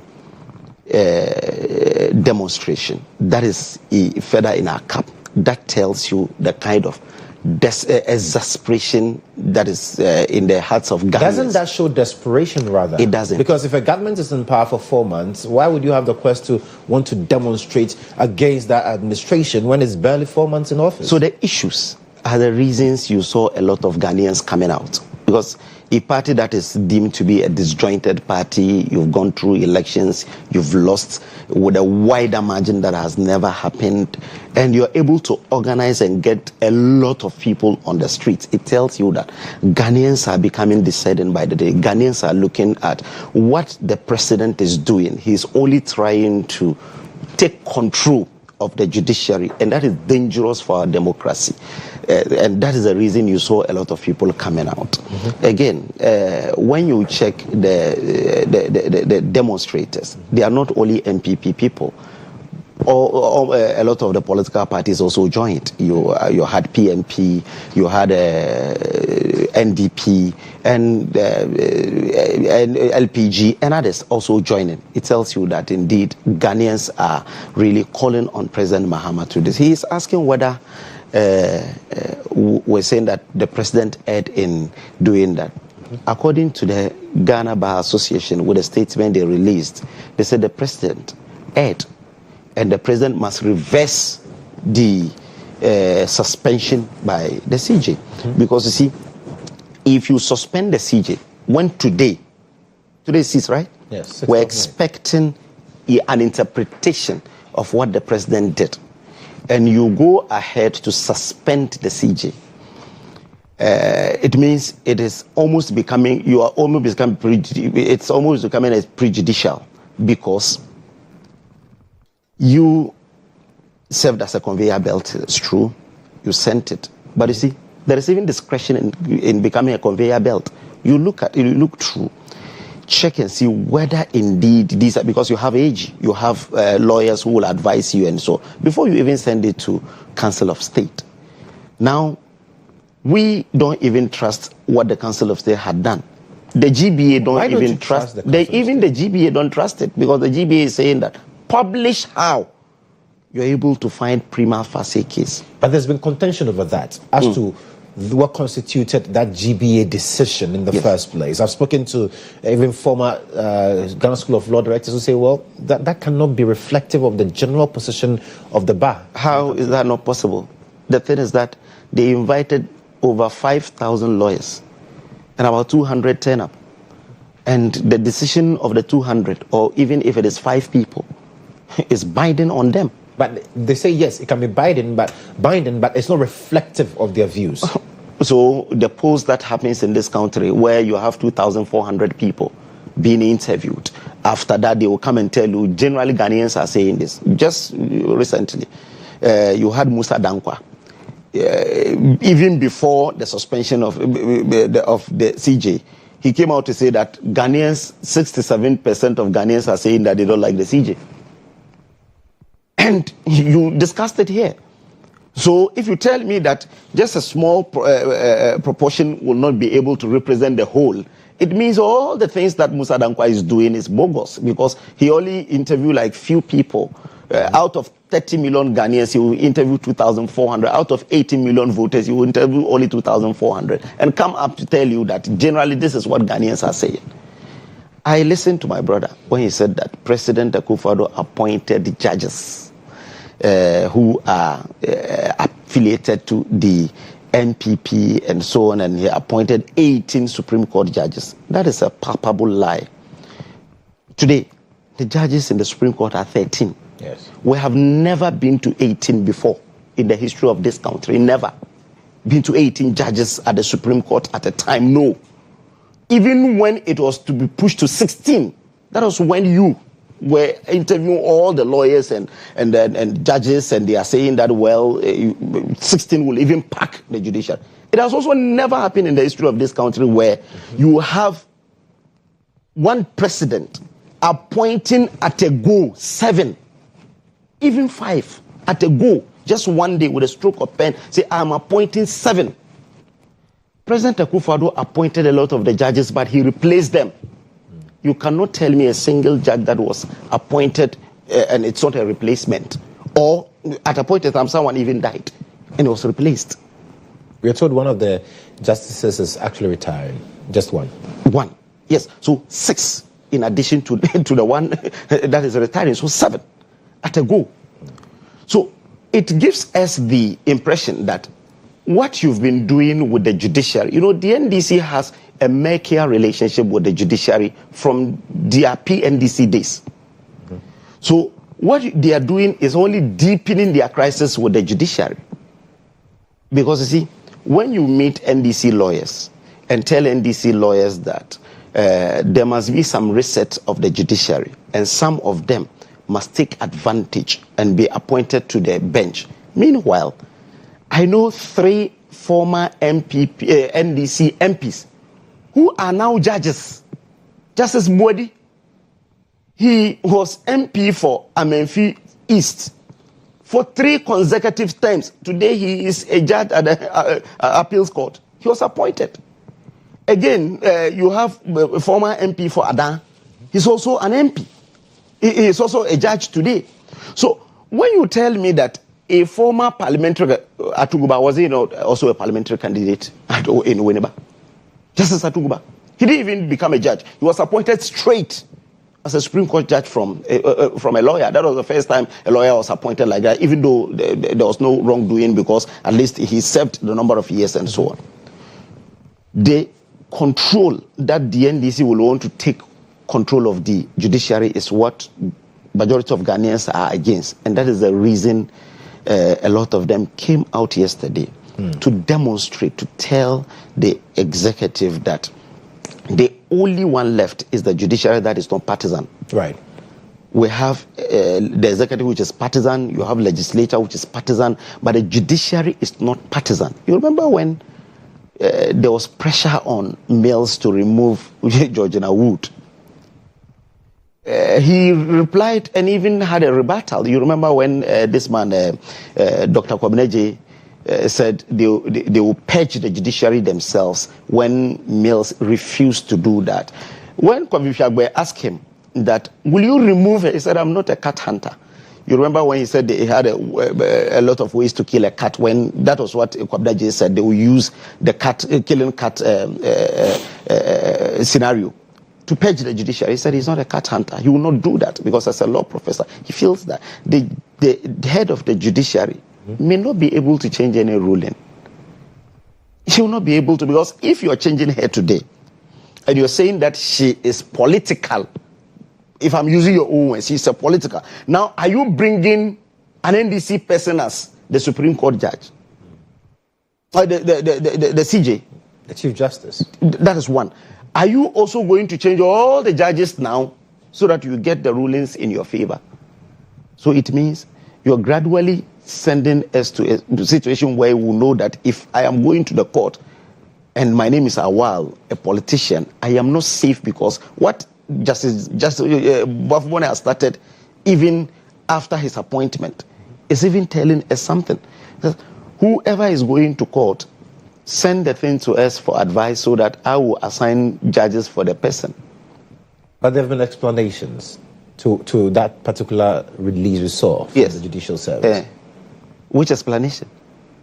Because the cases are so many, we would reschedule them so that we do not have clashes among others. So the moment you came, just first 2 days, you're telling us that send the memo to us just 2 days after, because it's a routine thing that they do. But just 2 days after. If you believe strongly that the Chief Justice has nothing to hide, the petitions brought against her are frivolous, do not contain anything substantial, why don't you allow the process to run? So that she will be cleared in the end. And I've asked this question. If her integrity is on the line, if she's cleared, isn't that rather going to shoot up the integrity more? So you see, when the Ghana Bar Association came out and said that, publish the prima facie case. I'm not a lawyer, and I don't have any intention to even read law. But I read judgments. And after I read the petition and the responses, I was very much surprised that the Council of State will find a prima facie case to even recommend for the president to do that. I'll be surprised. Whoever reads it, you don't even need it to be a lawyer to read and understand and know that she has nothing to answer. That is one. Two is that when you check the committee that has been appointed to investigate, I can only single out one person and say that that person is not one way or the other affiliated to the NDC. Just one person. One or two. The person, the military person, the lady military person in it. So 2 Supreme Court justices? The 2 Supreme Court justices. Daniel Yaudomelevo. The 2 Supreme Court judges. The 2 Supreme Court judges. Justice Bamai is an NDC person. Justice Bamai, when he was General Secretary for PNC, there are numerous videos on YouTube that you can go and check. His views were tilted towards the NDC. He did a lot of things and supported Mahama. After that, he was appointed by Mahama as Supreme Court judge. That time, it was even contentious. A lot of people raised issues about it. That is one. Two is that Justice Sibu Asiedu, the hearing that was supposed to be done, the ruling that is supposed to come today, he is part of the judges who were supposed to bring the ruling today. Now, if you check the last time that the adjournment was done, he was the only judge who did not show up, and that merited the adjournment to today. Just after that, he has been appointed to find something here when he is supposed to determine whether what the president has done is the right thing or not, the interpretation. He is supposed to be part of that interpretation. Now he has been appointed to be one of the people to also listen to her and find the prima facie case or something. So I'm coming. But that doesn't matter. It doesn't matter. The fact that he was appointed to the Supreme Court by the former president does not matter? It doesn't. Okay. It doesn't. That's why I'm saying. But Mafuboni was appointed by Kufuor. Okay. But almost all the rulings in 2013 was against us. But they have conscience. Exactly. You understand? So but I'm saying that then shouldn't in his own case, the fears that John Mahama has appointed 7 straight to the Supreme Court. So in his case, yes, he did not show up in the last hearing that will have determined this before President Mahama took the decision of suspension.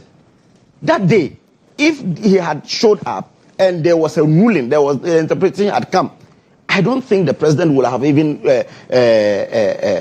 suspended the CJ. He didn't show up that day. And now he is part of the committee to make sure that they find fault. Again, Domelevo, he was appointed on the 20th of December when President Mahama left office. We kept him on until his retirement at 60 or 62. Because all you check the birth certificates, where the one that he was born in Kumasi, the one that was born in the Volta region and so on, he was asked to proceed on leave. He was on our neck attacking this government until we left government. So such a person, and he had some brushes with the judiciary. And you say that such a person should be in that committee to be able to listen. Professor Jisa is a patron at the University of Ghana. So these are the people you're saying that. So you could see that it's some trump-up charges has been put up, and they will want to nail her. I doubt if she'll come out unscathed, looking at how the processes had started. Okay. Doc. Thank you very much. Awa has peddled a lot of falsehoods and lies on this platform this morning. He says that President Mahama appointed Justice Puaman, so he's an NDC person. I mentioned that when he was PNC General Secretary, when he was supporting Mahama in 2012, 2013. Just don't misconstrue my words. I'm here. When you were talking, I was here. But don't lie. So no. Do you know the lies you peddled? Right. Make a point. So let me make my point. He says that he was appointed by President when he has some leanings to President Mahama, so he's an NDC person. In another breath, he says that being appointed by President doesn't matter. It doesn't mean because Justice Bafuboni was appointed by President Kufuor, but he still gives judgment against MPP. What is the logic in what Awal is saying? Okay, there's no consistency. I'll show there's no logic. Number two, he says that they don't trust the members of the Council of State. The members of the Council of State that has eminent paramount chiefs on it. The Council of State that has businessmen on it. You said judgment. Please. Right. You don't trust that. If you don't trust that judgment, it means you don't trust them. That's the point. I'll tell you why we don't trust them. Please, we don't even trust them. Please keep quiet. Yes, we don't trust them. You don't trust them. So let me make my point. I'll give the. You don't trust the eminent paramount chiefs. You don't trust these businessmen. You don't trust the Council of State that has the former Chief Justice on it. The former Chief Justice that your government appointed as a Chief Justice. You don't trust. But you want us to trust you a while here on this platform. You want us to trust Afenyo Market. You want us to trust the MPP leadership who have supervised in the collapse and disintegration of this country. You want us to trust them and not trust the members of the Council of State. 30 out of 31 members of the Council of State said the Chief Justice has a case to answer. What is wrong with having a case to answer? When they say you have a case to answer, does it mean you are guilty? That is why I'm saying that the arguments being advanced by the MPP lacks intellectual and legal scrutiny. And it is surprising that a party like MPP, that many revered, that is made up of intellectuals, is making this mockery to themselves. None of the arguments they are making makes any sense. Number two, he says that, President Kufuor has not appointed 18 Supreme Court because Supreme Court, they are not more than 18. Well, where is Prof. Ashikote? Is he still on the Supreme Court? Where is Justice Mariama Owusu? Is she still? They have all gone on pension. Justice Mafusao. All of them were appointed by President Kufuor, but they are not there. When you add them up, President Kufuor has appointed 18 Supreme Court judges. And you cannot discount it. Look, the Chief Justice herself has alluded and has confirmed that indeed she used the state funds to fund a private trip, which ordinarily she should have used that amount of money to fund an official trip. There is no doubt. She herself has not even been able to defend it. It's not you, Awad. Which page of the response? We will be wasting our time listening to Awad on this admission. Because your party people, Paula Dumache, went and showed snippets of the Chief Justice's response and the petition on Metro TV for all of us to get it. So which page? The Chief Justice said that she opted to use that, which she is supposed to use for her official trip, for her private trip, and that if she is given the opportunity, she can actually refund the money. So she has alluded and she has agreed that she erred in that regard. Right. The Judicial Service travel policy is clear. They say that for a Chief Justice, if you are going on an official trip, because it is an official trip, and the research department of the National Security is aware of that trip, You may possibly not need a security personnel because they are already there and they are waiting for you. No, that's not correct. Please keep quiet. You need a keep quiet. officer. Keep quiet. Keep quiet. Keep quiet. Keep quiet and let me talk. Keep quiet and let me talk. This is the very big. This is GHOne. I'll give you a big platform. So respect. I like the fact that you are noting down respect the people who are watching us. We'll get to that. So Doc, make your point. And so you are allowed to go with your husband, or if you are a male chief justice, or your wife, or any other person, if it's an official trip. But if it is a private trip that the country is not aware of the security situation, because it is a private trip, you must go with your security. And it is clear in their travel policy. The Chief Justice has agreed that she violated that provision in their travel policy document. Is the Chief Justice above the law? Are you telling me that the country should not probe it? The Chief Justice is somebody that can actually append her signature, and somebody will be thrown into jail for more than 100 years. She can, through her ruling, completely dismantle your life. She can sign documents for you to be thrown into life imprisonment. You understand the point I'm making? So she is the only person. If every other person fails, she is the one who must protect the laws of this country. She must not be seen as the foremost proponent to break the very laws that she must protect. And so what President Mahama has done is to protect the constitution, protect the funds that the people of Ghana have suffered to pay through taxes. She must not be exempted. And nobody has said that the Chief Justice is wrong. It is only a prima facie case that has been established against her. There's a case for her to answer. The Supreme Court has given so many interpretations to the Article 296C, which the MPP wasted the whole country's time. So for you, by going on demonstration, all of that demonstration is much ado about nothing. It is not. It is a complete failure. It is a mess. What happened yesterday? You saw some of the protesters attacking drivers who were using the route. They were completely uncouth. They disrespected motorists and the people of Ghana who saw through the lenses that what they were doing was a special waste of everybody's time. People wanted to use the platform to launch their completely failed political career because of how they took part in the gargantuan destruction of the Ghanaian social life, our economy, and the meager resources that the people of Ghana have given us. So nobody will waste time on them. Briefly, and that we need to wrap up on that and look at the other issues. Yeah. So my brother says that I said we don't even trust the eminent chiefs and so on. You see, when you look at the appointment of the people, the eminent people to Council of State, it is done by the president. But there are 4 people who have automatic kind of representation: former CDS, former IGP, former Chief Justice, and the House of Chiefs President. The only person I can tell you, I can safely say that the person is not political or is not affiliated to the NDC, might be affiliated to the NDC, is the House of Chiefs President. Because he is elected by his people to represent him.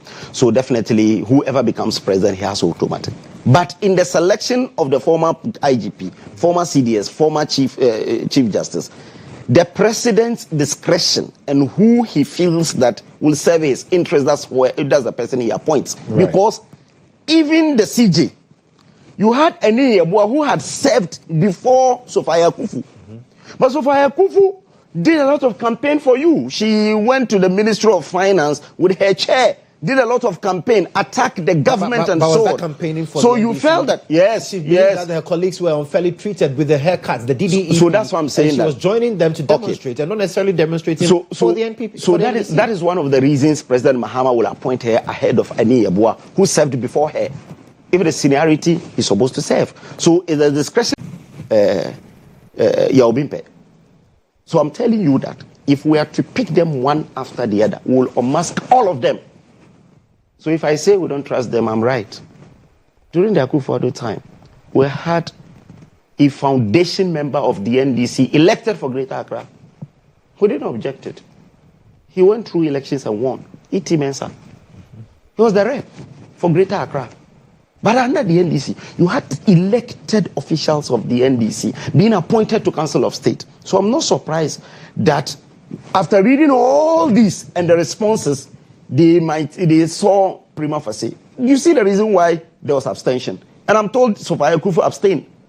The reason is that in her own conscience, she cannot be part of a document like that to say that she took part in finding prima facie in a case that someone is saying that the Chief Justice, I don't see where. I have the document here, I can push it to you. If you don't have it, I can just push it to you to read where the woman accepted that indeed she erred. So, you see, in conclusion is that the NDC had already said they will remove the CJ and they remove the EC. You know that there is a petition for the removal of the EC waiting. They are waiting for the Chief Justice to be removed so that they can push that one too, so that they are able to remove them. But you see, when you reset the judiciary, it will get to a stage where, if you're not careful, we will not trust the judiciary in this country. You, as a journalist, will not even trust it. You say, okay, well, I sit here, I moderate shows. People sometimes will say, I am tilted towards NDC. Sometimes they will say, I'm tilted towards MPP. And that's what you're supposed to do. If everyone says you are NDC, that's a problem. If everyone says you are MPP, that's a problem. But if you're in the middle, we say, he should be an NDC person. It's fine. Or he should be an MPP. It's fine. So one day you may not know the moderation that you moderate. You have a case, you go to court and you say, yesterday when I watched him, this guy is an MPP person. So we should give him an NDC tilted judge so that that judge will be able to do.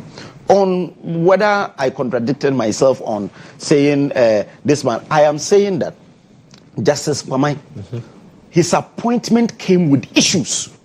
That was why I said that.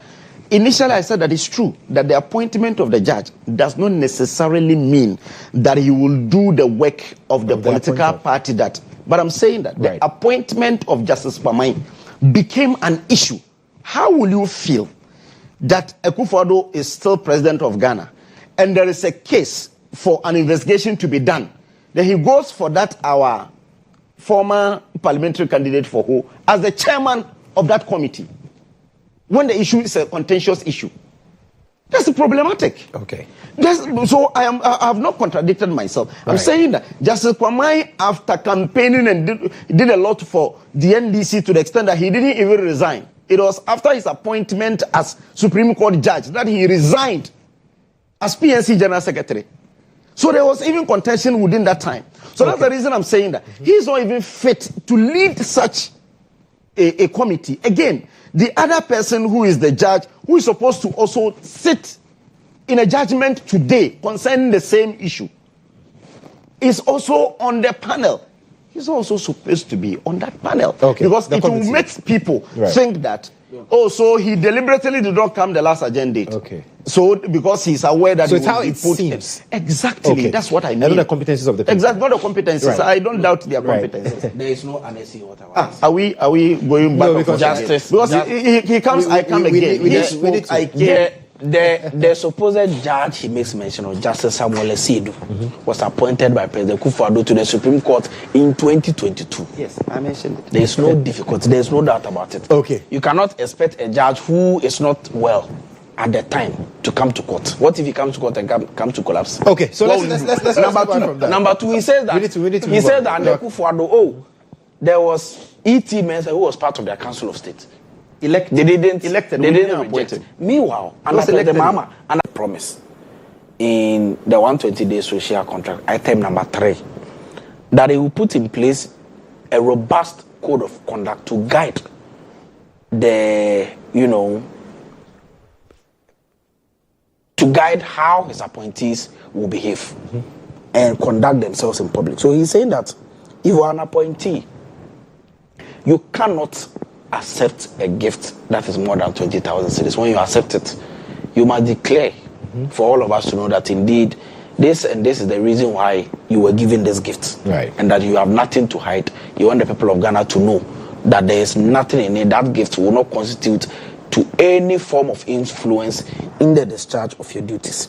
President Mahama has made the point that you cannot, as part of discharging your duty as a public official, engage in what we deem as conflict of interest. For example, you cannot have shares in a private company and that private company is doing business of government. It must not happen. President Mahama has made the point once again that if you were a minister, you were a government official, you were a CEO, anytime you purport to travel on an official trip, the chief of staff must approve it. We know that under the MPP, a lot of needless travels were had. And so at a point in time, there was about 66 million Ghana cedis spent for trips of the president.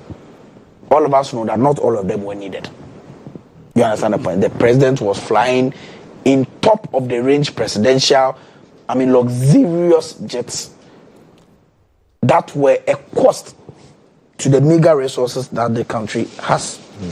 No public official is allowed to purchase a state property, be it a state vehicle, a state house, any property belonging to the state. We know that one of the pillars of Oracle, one of the challenges we have had, is because the former appointees of the MPP have made it a free-for-all enterprise to completely appropriate state properties. When you go, they have sold properties to people, you go and pass back, you see that it is an MPP person that has bought it. We don't think that we were given the mandate or we're given the opportunity to engage in this form of rot and loot that the MPP superintended over in the last 8 years. So there are so many things. You must conduct yourself as a government official, public official, with respect. Under the MPP, we saw situations where the people of Ghana demanded that Dumso timetable be published. The then energy minister, who subsequently became the running mate of the MPP, said that the people of Ghana should go and publish their own timetable. Please let me keep quiet. Nothing happened to him. Even the President Kodjo himself went and told the people of the Ashanti region, when they complained that their roads are bad, he told them that if they can't wait for him to complete the roads, they should go and vote for the NDC. This was words that came from the mouth of the president. If you recall that some time ago, some Anlo chief actually told President Kodjo that one of the E-blocks had not been completed. So President Kodjo and his government should try as much as possible to complete it. President Kodjo said that if the chief cannot wait for the government to do it, he should go and use his own personal funding to complete it. Look at what happened in Ekunfi. The people said that they don't have developmental projects. I'm at a loss. You understand the point I'm making? They don't have developmental projects. So he's what is the guy? Oh, keep quiet. Let me talk. He will make me let me talk. Rebattles. He's done with what he said. President Kodjo told the people. President Kodjo told the people of Ekunfi that because they voted for his parliamentary candidate, he would deprive them of development. That was disrespectful comments from a president. We don't think that as public officials we should conduct ourselves in this way. Remember some time ago when school feeding caterers actually picketed in front of the Ashanti Regional Ministry. The minister was standing on top of the roof and told them that he doesn't care about whatever they do. They should go. That has been different under this NDC regime. The school feeding caterers actually went to the Ashanti Regional Minister, Dr. Makwini. He gladly embraced them, had fruitful discussions with them. That didn't happen under the MPP. And so we are saying that the people of Ghana that vote for us, they are the ones that have given us the drop. It is their taxes that are used to pay us. At the very least, at the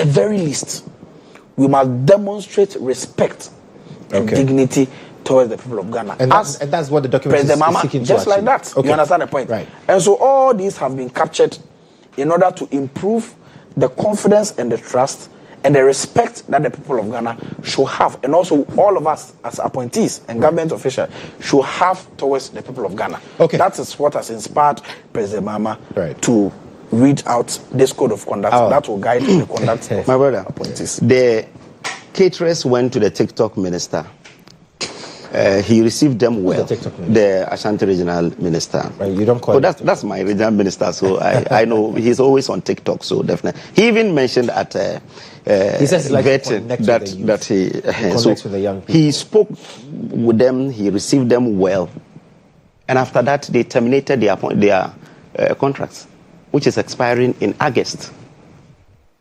So between the one who threw tantrums and still paid them, and the one who received them well, right, and go ahead to terminate the appointment, which one is better? I will choose the one who threw the tantrums, because this one, you see, you're calling for judgment debt because they have a contract that expires in August. And you terminate it. And it will hurt the country. It's our taxpayers' money that will be used to do that. That's my problem. It's not about you terminating, because I know that you said you will reset, so you will reset. But you see, reset in a right way so that at least Ghana will not incur any debt. That is one. Two is that, you see, President Mahama, I'm surprised when former President Mahama will still bring back the Code of Conduct for Public Sector Workers. He did that in 2013. And what was the result? What was the result? In 2013, there was a Code of Conduct for Public Sector Workers. And he said, in that document that was promulgated under him, he said, you should not take anything aside souvenirs. As a public officer, if someone comes for a service and you are able to render that service, don't take anything aside from souvenirs. If you take anything that is more than $5, it constitutes bribe. That is what is in what was in that Code of Conduct for Public Sector Workers. Now, eventually, the president was caught in the same web. He took $100,000 worth of car. Yes, the same president who said, don't take up to even $5. That constitutes bribe. You see how it became bribe? Kanazue, the Burkinabe contractor, came to Ghana, tried to get contracts under mills. He didn't get. Then he had friends at Mechanical Lloyd. One of them introduced him to President Mahama, that time as Vice President Mahama. Then he became his friend. After that, he was given 3 suspicious contracts in this country.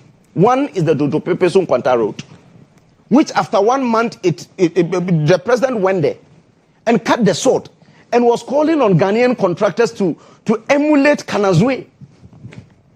1 month after, Manasseh Azuri Auni was just traveling on the road and he saw that there were potholes in the place where President said, we should learn from the Burkinabe contractor. He started the probe and got to know that the same Kanazue was given the controversial Burkinabe fence wall contract under Mahama, and which did not even pass through, it didn't even meet the single source procurement procedure. So what's the point here? The point is that the person who is telling us that he has a code of conduct for public sector workers is even found guilty when he was president. So how do we trust the document like this? There's no document, because the document that he supervised, according to Vitus Azim, you remember when Manasseh went to Vitus Azim and was telling him that, was asking him, he didn't tell him that he's investigating the president. Those days, Vitus was the presidential advisor on corruption. He asked him that if there is a document that says blah, blah, blah, blah, blah, and the person who is the head takes a gift and did not tender it to the people of this country. You see, when Kufuor came in 2001, Nigeria, that's Olusegun Obasanjo, gave him cars. It was unveiled for Ghanaians to see. It was given to the police. Gaddafi came here and gave him 3 cars. It was unveiled that it's for the state, because he cannot gift him the cars. President Mahama took the car in 2013. It came up after 2013. He took it in 2012. It came up in 2013 after Manasseh had done his investigations and so on. So such a person, when he tells you that, I want to bring a code of conduct even for public sector... Even in the face of the comment that, well, this is a living document, it's not going to be like past documents, it's going to have real impact. We had all these when he was doing the first one. When even Shraj went and investigated and said that the president breached that code of conduct. So the person who breached that code of conduct is now telling you that I'm bringing a new code of conduct. That done one. Nothing will happen. The same person who say, oh, my appointees and so on. You remember in 2013, he said, oh, let's take 10% of the appointee's salary so that we construct cheap compounds. As part of his last-minute decisions, on December 2016, after he lost the election, on the 20th of December 2016, he increased the salaries of him and the Chief Justice and others by 40%. All government appointees by 10%, and it took retrospective effect from 2013. The same Mahama. So, in effect, the 10% for cheap compound went still back to the appointees because it was not deducted. It was deducted, but later it was given back to them.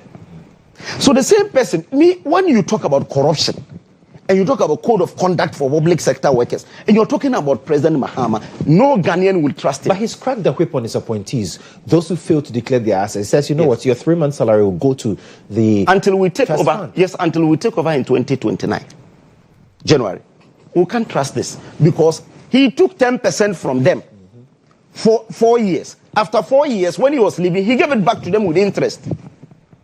So until they leave power for us to come and look at the books and see that indeed he has been able to deduct it. You don't have any form of belief. How do we even trust it? Because it's the finance minister who is paying them. It's the controller who is paying them. Yes. If he deducts, how will you be able to know whether he's be able to deduct it or not? Right. In 2029, when Dr. Bawumia becomes president of Ghana, inshallah, that is when we will be able to know. Do you have a candidate yet? Anyway. Yes, Dr. Bawumia will eventually be our candidate. He will eventually be our candidate. Yes. And I can understand the difficulties Awal is going through. Because you are rather struggling. For you nothing they say, nothing they say about President Mahama sticks. In the last 4 years, they made all these are hardcore facts. Let me talk. Our senior. Read what Emily Short. No, read what Emily Short. Just to add. You've not started. Right. I'm saying that Emily Short in 2016 when it came, Emily Short wrote a thesis and said that how can Shraj, he's the first commissioner of Shraj, how can Shraj say that the president breached the code of conduct but is so liable for corruption? Okay. Anyway. This kind of politics the MPP engage in. Entity politics. Hey. President Mahama, before 2016, before he left power, the vehicle that they claim was given to President Mahama, the man actually left the vehicle at the Jubilee House. Because Manasseh? Because he declared and left that car for Ghana. In fact, it is that car that the MPP people and national security people use for funerals. When the president is going anywhere, that's what they put food and other things in. Right. When they came into power, that's what they were using. President Mahama has no interest in that. They repeat any member UPSC is doing their assessment today. So I'm inviting you there. Let's go. Please. You understand the point? An independent. And so no amount of lies. Mm-hmm. This is a man who has actually crafted a code of conduct to be sent to Parliament. He has actually penalized his appointees who have flouted this in only about a day or two. Their salaries will be sent to the Ghana Medical Trust Fund. He himself has given 6 months of his salary to the Ghana Medical Trust Fund. So you say that he's a man that we can trust to crack the whip? But this is a man who gave you 120-day social contract. And we're still paying for COVID-19 levy? You are saying that he has fulfilled all of it. COVID-19, the man has removed betting tax. He has removed e-levy. He has told you that because COVID-19 is part of VAT, They will review it in the mid-year budget review. Also, you are sitting here. So he has also your candidate that brought betting and e-levy was standing on another platform saying that he will remove betting and e-levy. Meanwhile, he's the one that imposed it on the Ghanaian. Right. Between Baumia and President Mahama, who should be trusted? He was president of Ghana. Okay. You understand the point I'm making? So no amount of lies, no amount of misrepresentation, no amount of skepticism will chipping away at President Mahama's enormous confidence that the people of Ghana have reposed in him. Okay. This is the man who is delivering, who assured the people of Ghana that looking at his track record and the things he is doing and he has done in the last 4 months, he will do more and more and more. Okay. And he will do a single. I'll give you the final battle. I can understand the position my brother Mawal is in. His okay, you the talk about our party. Yes. Okay. So the one that the national chairman has been beaten. The national chairman has been beaten and has run away. I'll come to that. On Shraj, briefly. On Shraj. This is a battle to the thank you talk. When Shraj came with that problematic conclusion that everyone said that it was just something that they have written, which is outside what they investigated. Wichal was acting Shraj boss. He was part of those President Mahama appointed when he lost elections as substantive Shraj boss. So it tells you how that. So in terms of code of conduct for public sector workers, the integrity of the president is in doubt because we do not expect the president to be able to promulgate anything that he will be able to really follow through and work with it, because he brought in a code of conduct for public sector workers. He was the first person to flout it by taking $100,000 worth of a porn expedition, which was uncovered by a journalist in this country. Not necessarily say. That's why I told you that when President Kufuor received gifts, he tendered it in. When you Google right now, you will see Gaddafi gave us cars. You see Nigeria, Obasanjo gave us cars. But those cars, Kufuor sent it. He gave it to the police. He gave it to the police. The Mercedes Benz. Yes. He sent it home. Which Mercedes Benz? Oh, who gave us Mercedes Benz? So you don't know. You understand? Right. So that is what. But on our party, we are on the thank you. Thank you. Yes, we're on the thank you. Are you still on the thank you? Yeah, we're still on the thank you tour. Right. Today we are in office. After the national chairman pulled out. No, he didn't pull out because of. He didn't pull out. He was beating one of the meetings. You see, we are on a thank you tour. And it is National Council sanctioned thank you tour. Yes. And they said the flag bearer together with... I have my bite on it. The flag bearer together with the National Executive should embark on the thank you tour. The flag bearer in his wisdom felt that we've lost elections badly. And we need to unite whilst going forward. So he instructed the General Secretary, write to all the 10 people I contested with, let them join so that at least we go together. Then we go in unity. When they come, we give them the opportunity to speak and so on. One person showed up the first day. Right. That is Kennedy Japan. Yes. And when you check the national executives too, the first vice also couldn't join the first day. You understand? And I know about 2 people who also couldn't join the first day, but later they joined. Then they went to Western region. From Western region, Bono, Ashanti, and so on. Then, unfortunately, in Ashanti region, something happened outside the program, because it was just outside. After the thank you tour, someone gave some cash to some people. And they were haggling over it. Then it resulted in a stabbing. They said they know the person. They've even reported to the police. And even Kennedy Japan himself came back to say that indeed he knew all the security guys under following Baumia. They are free with him. None of them was involved in any of the things that happened there. So eventually he pulled out and said that he could not really continue with that. Prior to that, because we are to have this demonstration yesterday, Nanabi had to leave. So when you check at Bono, you didn't see Nanabi doing the MCing again, because Nanabi had to leave to come and organize. He's the national organizer of the party. Yes. And they are organizers. So he had to leave and come and do it. So as we move along, we came with a statement, because just after we saw the need. When Nanabi came to Accra to continue with the work, there was some wild allegations that he was slapped and so on, and he had to leave the place and so on. So then it eventually appeared that, he engaged you, the media, and everyone in Accra, and was working towards it. So definitely we knew that he did not pull out just because of the lies that people peddled. Okay. So we felt the need that because the chairman was also to come and do something very important, we felt the need to put out a statement. So that the mischief people will not be able to play any mischief again, to say that indeed he pulled out. He didn't pull out. He will eventually join them when they come down south, because I know that he'll come. Yes. We'll go for a quick break. When we come back, we'll properly dissect this matter. I know Doc can also not wait to get onto this. But let's go for a quick breather. This is still GA Today. This is the Breakfast Review segment. We're back after this break to talk about the MPP's thank you tour and then matters around.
So this is still the breakfast review segment of G8 Today on GHOne Television. My guest, Awal Mohammed, communications team member of the NPP, and Dr.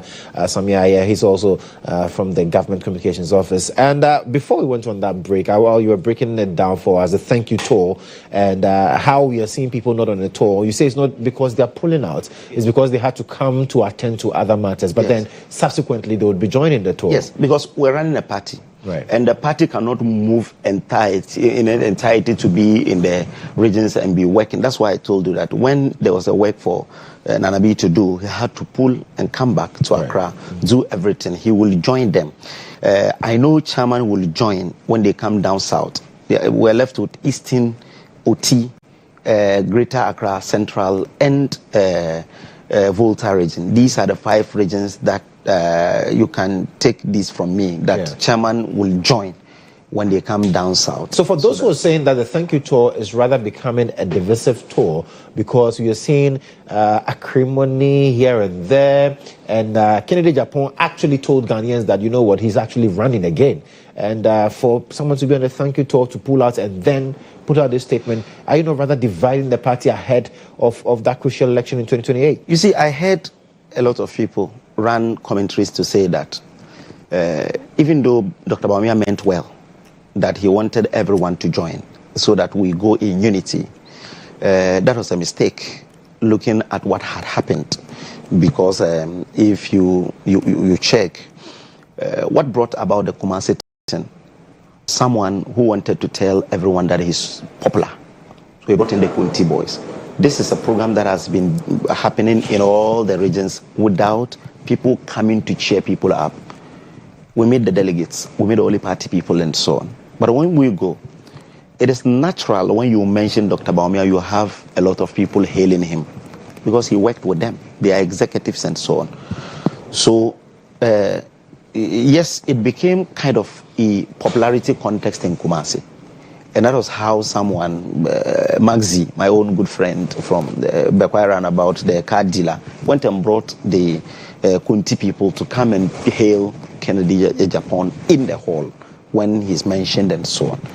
So I think his pulling out has even helped calm a lot of things. Because you see, when it started, the first thing that came from his camp, and some few other people are saying that, it's a popularity contest for Dr. Bawumia. I said, how? The person went through elections. He's the only person who was voted for. One went to the elections. The executives, people didn't even know them. Today, if you ask someone, a national champion, he doesn't even know him. You understand? There are lots of people who might not know him. But Dr. Bawumia had 4.8 million people voting for him. So he had to go on a thank you tour. Okay. Almost all the presidents who had contested for elections in this country, both NDC and NPP, we had them all go through the thank you tour. After losing or winning, they will all still go through thank you tour. So definitely he will also go through the thank you tour. Some people said it's too early. Yes, we have to do it before we do our reforms. You know that we have a conference in July to amend some portions of our constitution as recommended by the Okwe committee. And some recommendations some of us have written to the committee to put it in so that when they present it before the highest decision-making body of the party, which is the National Conference, then we'll amend it. After amending, then we do it. So this is the right time for him to go for the thank you tour with the National Executive so that it's not a popularity contest for him. It's not everything. Dr. Bawumia do not need the thank you tour to be able to win the next elections as the flag bearer of the party and eventually the President of the Republic of Ghana.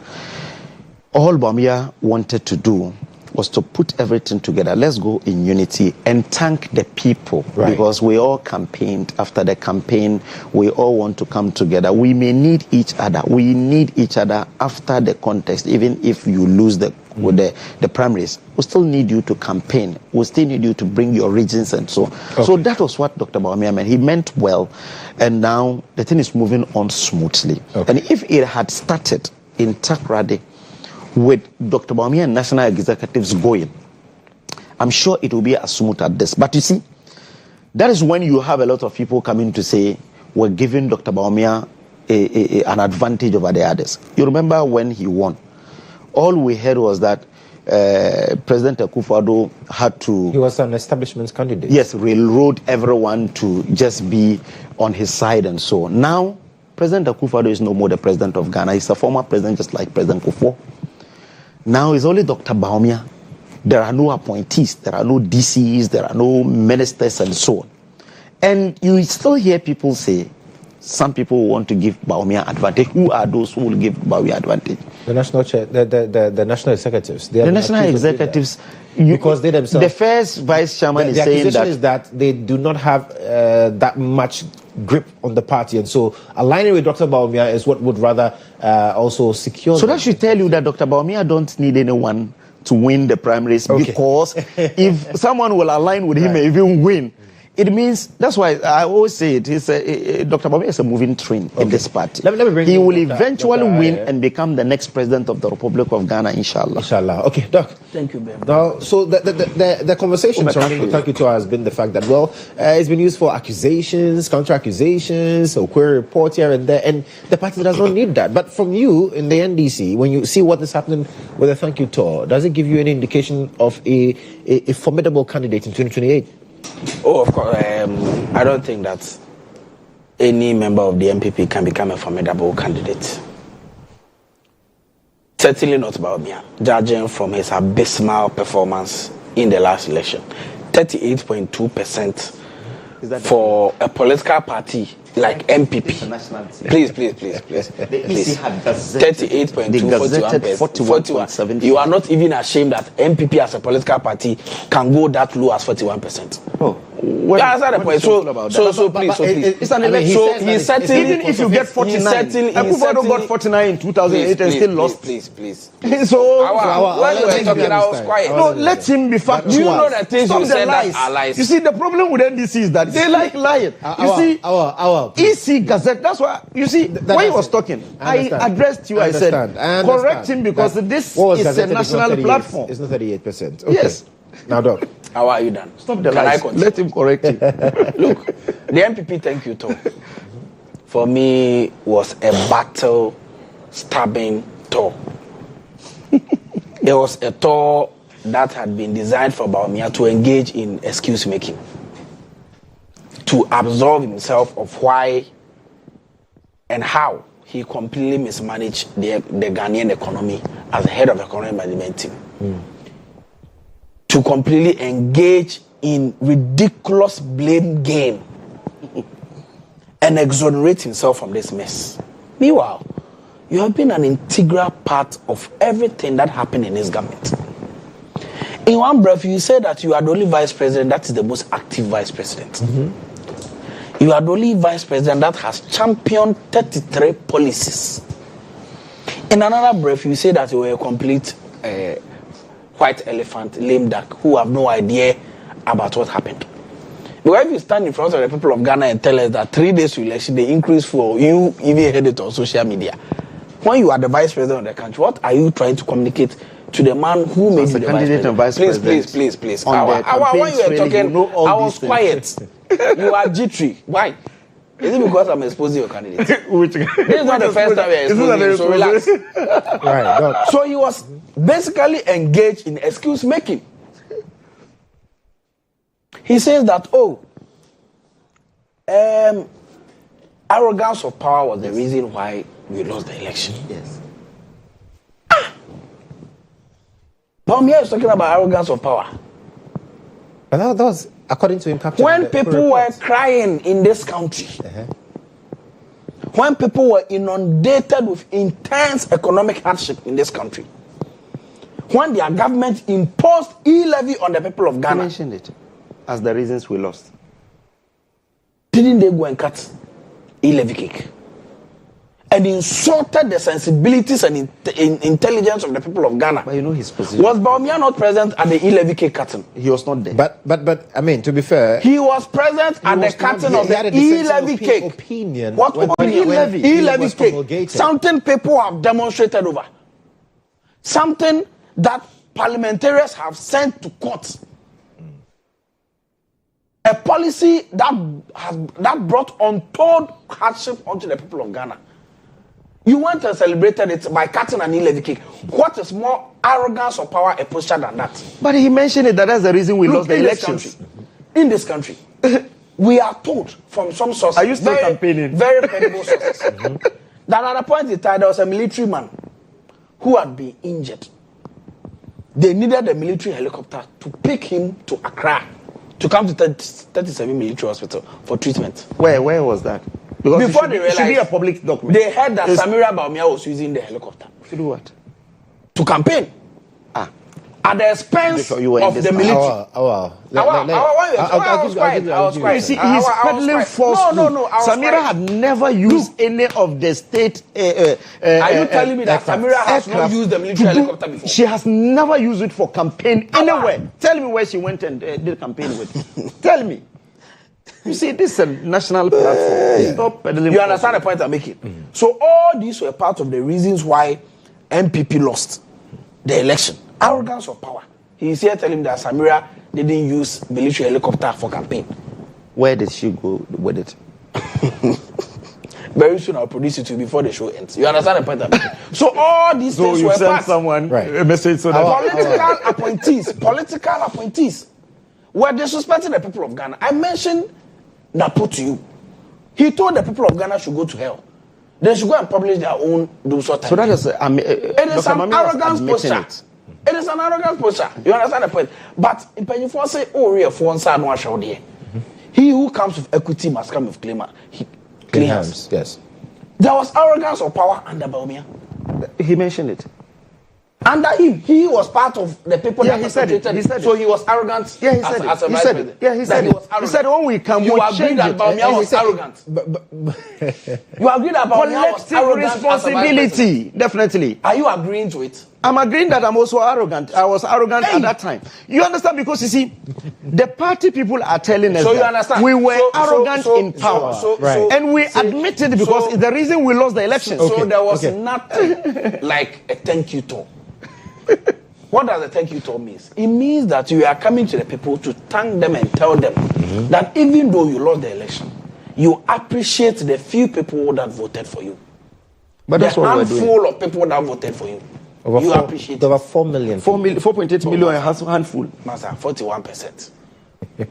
Some are saying 38%. You understand the point I'm making? Right. So thank them and go and read the Microcue report. And that's appeared that they have given the findings of Microcue report to Dr. Bawumia alone. And so all the things he's saying, the excuses he's making, they are all contained in the Microcue report. And he alone has been privy to that report and is campaigning on the basis of that report. You understand the point I'm making? So it wasn't a thank you talk. It's just a vice president who wants to exonerate himself from the mess that he himself former has vice president. Where's the vice president? All that President Kufuor did for him. Now he's saying that President Kufuor wasn't even using him. And that if President Kufuor is increasing fuel prices, he doesn't even inform him. At a point in time, he came and told us that all the decisions they make at the economic management team, it is not binding at cabinet. And that all the suggestions he gave to the government, President Kufuor didn't take it. So President Kufuor wanted to fail so badly that even when Bawumia gives him a suggestion, he doesn't want to take it. That is what Bawumia is saying. I don't think that is the reward Bawumia wants to give President Kufuor. After all the things he has done for you, you are not even a party member. President Kufuor wrote that they waive your party membership so that he picks you as a running mate. Then you end up ditching him in this manner, blaming everything. Meanwhile, the man told this country that he learns economics, but he doesn't understand economics. It is you, Bawumia, that understands economics. And so he has plucked you to come and help him manage Ghana's economy. In 2018 State of Nations address, President Kufuor told us that it is Bawumia, the stellar economic manager, and his team who are managing Ghana's economy. Now you pass by Kufuor and come and tell us that he was not even allowing you to manage the economy. How, if it was you, how will you feel? Okay, so you understand? Dr. Bawumia has Dr. Bawumia has not blamed anyone. I'll give you the opportunity. One of the hallmarks of good leadership, and land on that for is your ability to accept responsibility.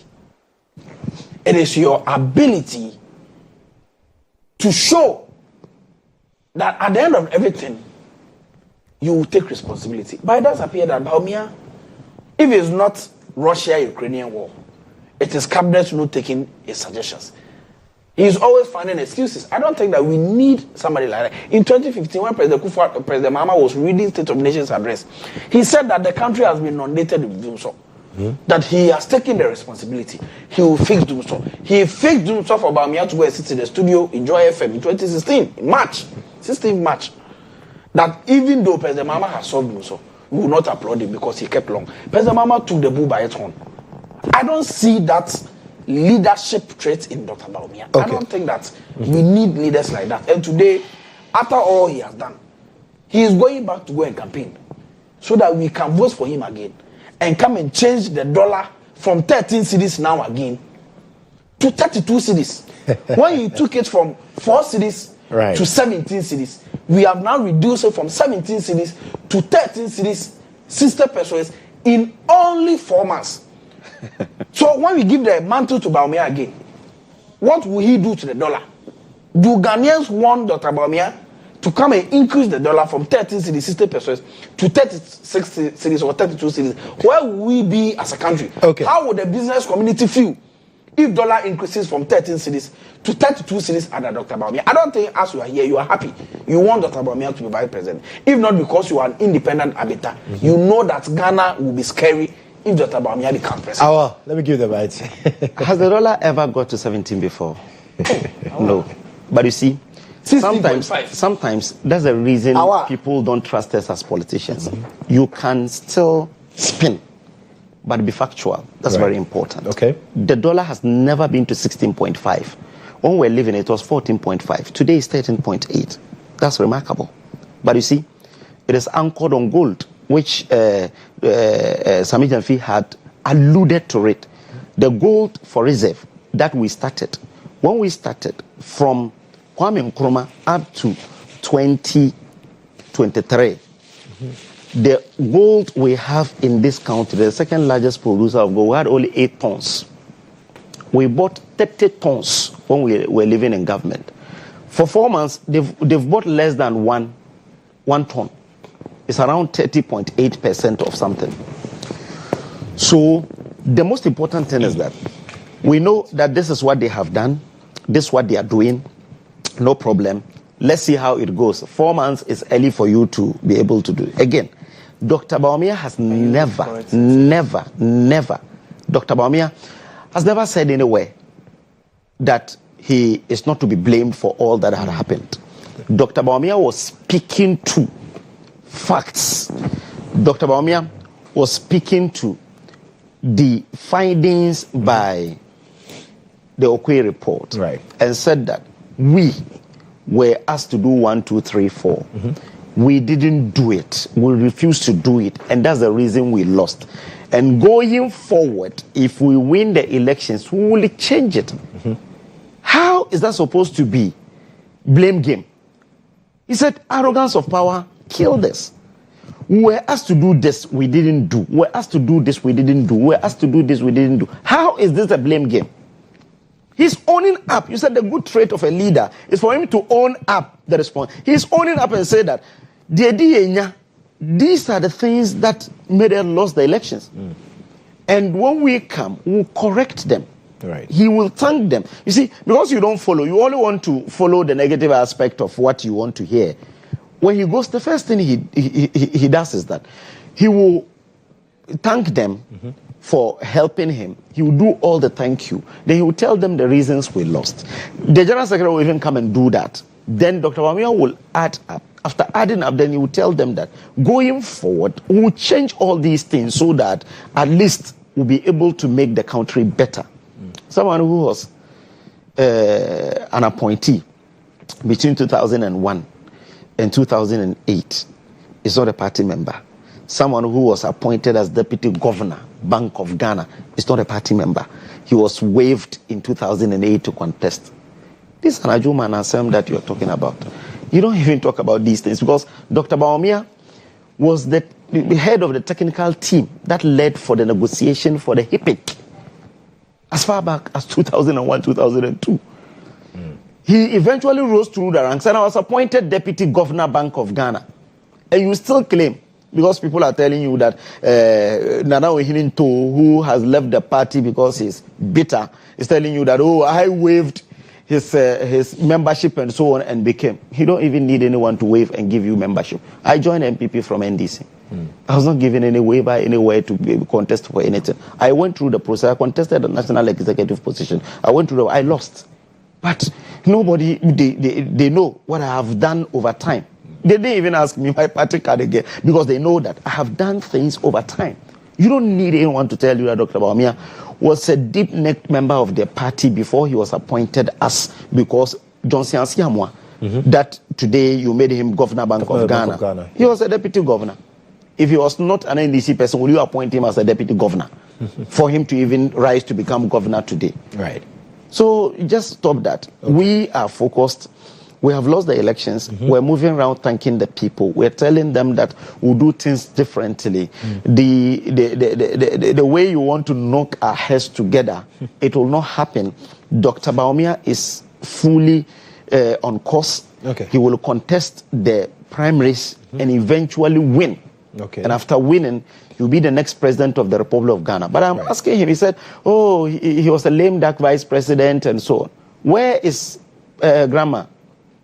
She's still in, Professor Jane. But she's someone who is 87 years. You mean our vice president? Can she be my grandma? You're asking... An 87-year-old man cannot be my grandma. Right. Okay. Where is she? Is she involved in this? Which appointments has she got? Because I remember that when Mr. Atta was vice president, at a point in time when President Mahama was contesting in the 2016 elections, if you go to Buno Ahafo, all his posters were with him and his wife. But just to say, vice president is not 87, she's 73.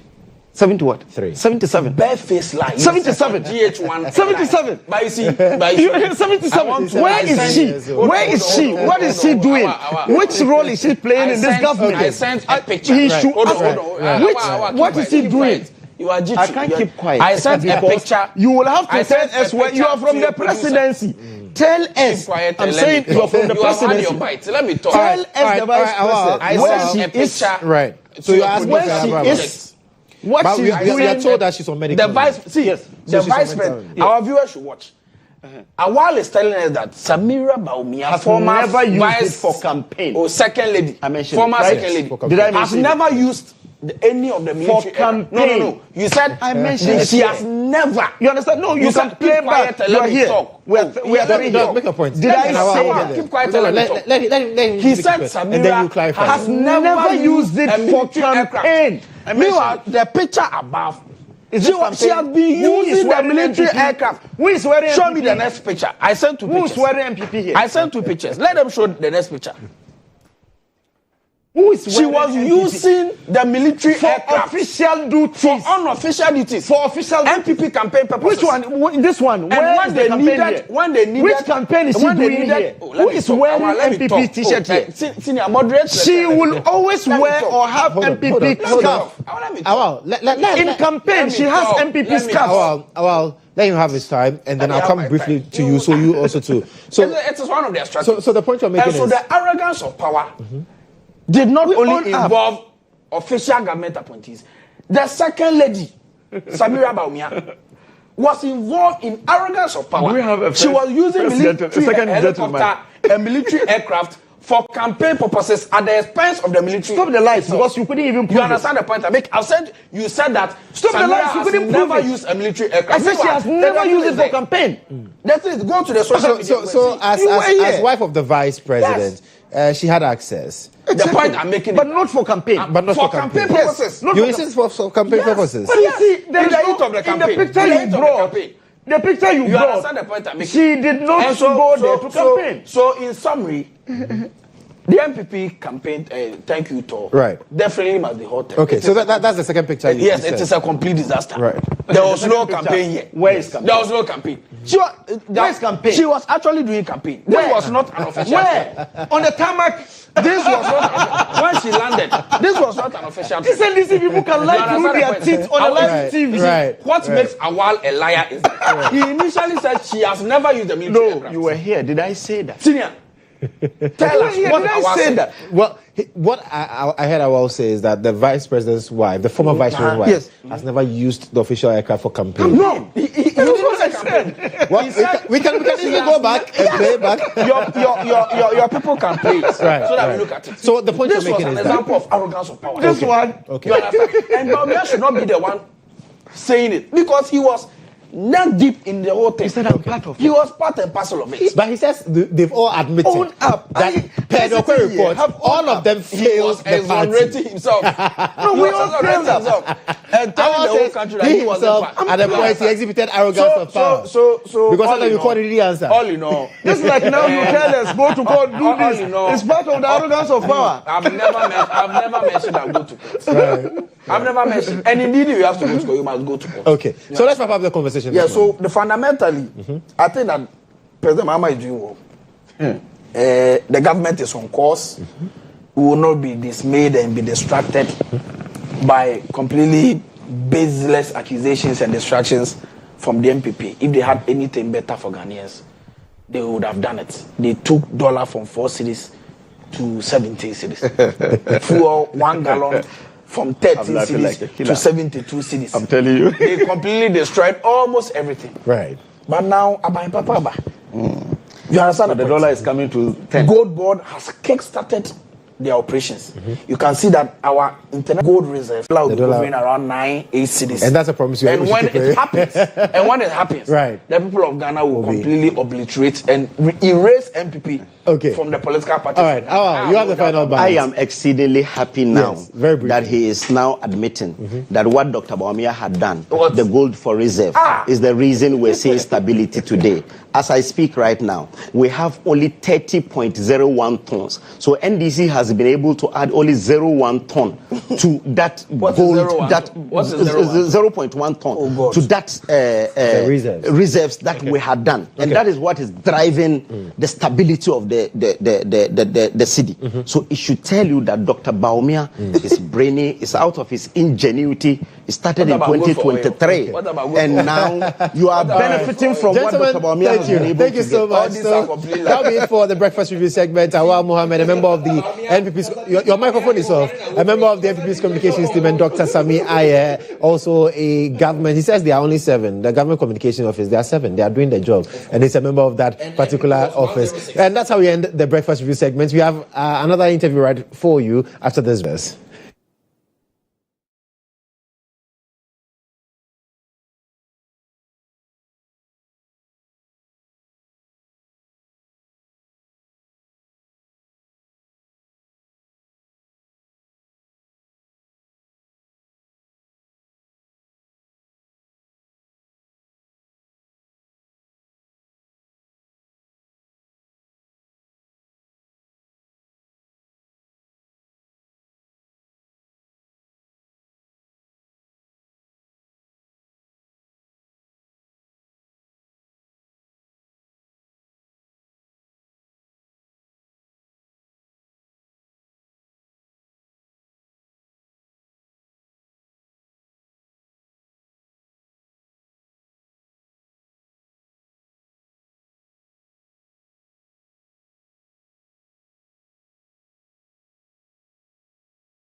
And we want to celebrate our mothers in a special way.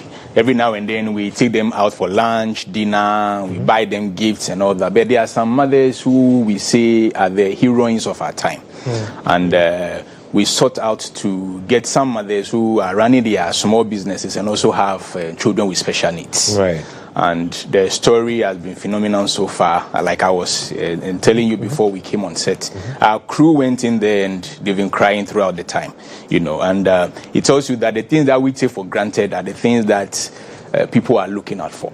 I mean, I was so brokenhearted to hear a mother say the only thing she needs after stocking up her shop with the money that she gets is to buy her sons, twins, mattresses to lie on. I mean, because they're not asking for Range Rovers, they're not asking for the luxuries of life, the basic necessities, the things that we take for granted, because when we get to our homes, they are available. But how were they selected? Because I'm looking at the caliber of mothers that were selected, and every single one of them shedding tear, talking to us about their situation.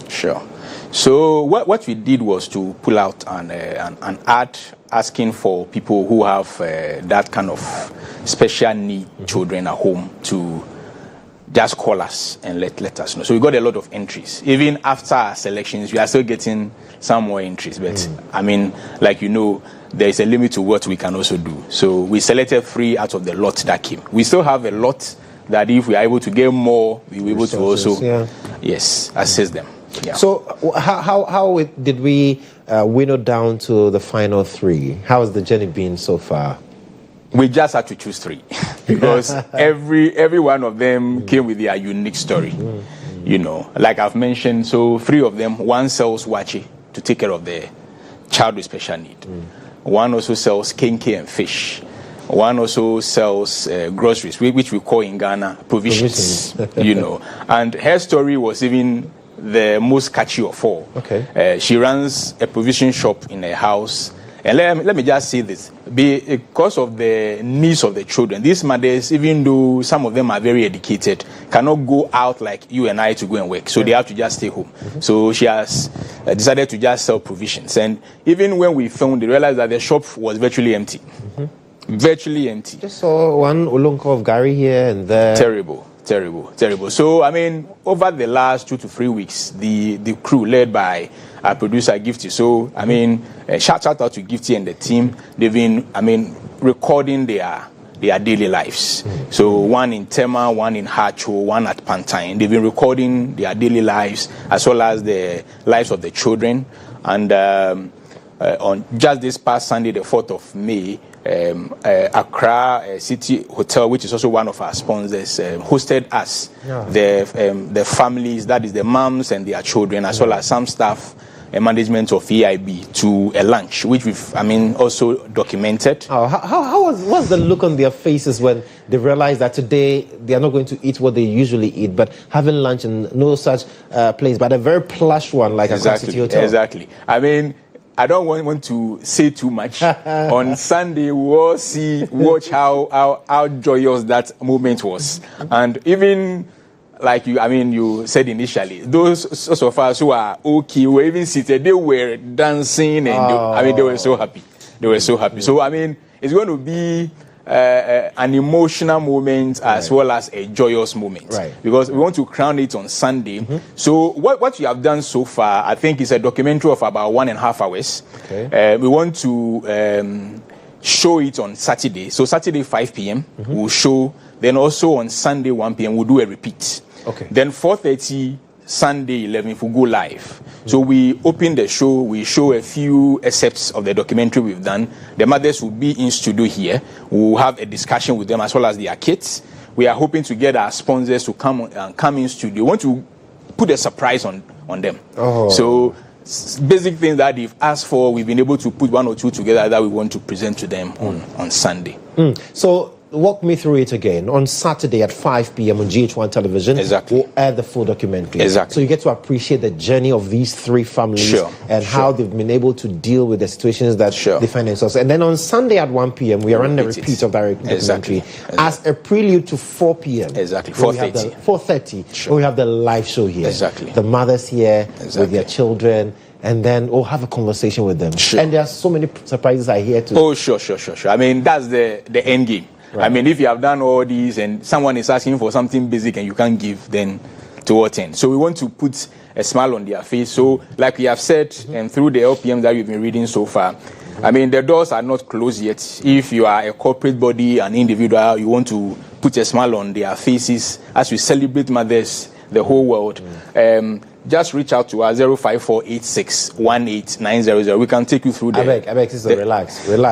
The way you tell us to relax to fire the LPMs, you to relax and fire the number for me again. Because it's very important that we have corporate Ghana and all well-meaning viewers to support this. You see, maybe you might have lost your mother and perhaps you feel that, okay, Mother's Day, I don't have a mother to celebrate. But this is a very special occasion to celebrate a mother of a child with special needs and all that she's going through. And it comes with its own blessings. I'm not going to get into that. But let's take the numbers again that people can support us. Sure. So 054-86-18900. Okay. 054-86-18900. If you also want to send Momo, maybe 100, 200, say, add it to what you have and present to them also. We have our EIB network Momo number. Right. 055-7933-570. Okay. 055-7933-570. Just reference it Mother's Day. So that no more up there will know that it's not for him. It's for mothers. It's for our mothers. Yes. Very well. So your final words, Cecil? Sure. So if I don't acknowledge our sponsors, of course, you know I'll be in trouble. So we have Sankofa Natural Spices coming on board. We are so grateful to you. OCM, Tea-Lace Tea, and I always add that you do the best of teas in this part of town. We also have Flora. We have Accra City Hotel. We also have Oka Deco. We have Rapid Link Microfinance, Dampon Healthcare. We also have First Love Therapeutic Massage. And we are calling for more sponsors to come on board. Because so on please Sunday, reach out. from now till Sunday, please reach out to us. Exactly. And then let's put the smiles on the faces of these mothers and their wonderful children. Cecil, thank you so much. Thank you, bro. That's our sales manager there. Yeah. So when you see him, like I said earlier, for every business, when you see Cecil, please, I better call him and say, hey, come and let me give you business for the EIB people. So today is the 6th of May. It's a very special day. And so we are acknowledging and celebrating birthdays. If it's your birthday today, happy birthday to you. We pray that God blesses you with all the blessings that you need to be able to live to your fullest potential. So let's do some birthdays now.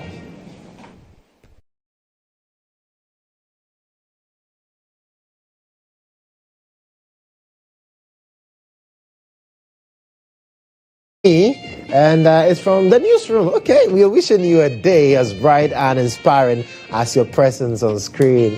Your passion, dedication, and relentless hard work continue to shine through everything you do. May this year bring you even more success, joy, and well-deserved recognition. Keep lighting up the world, both on and off camera. And it's from my colleagues in the newsroom to me. Like, I'm blushing. Thank you, guys. I appreciate you so much.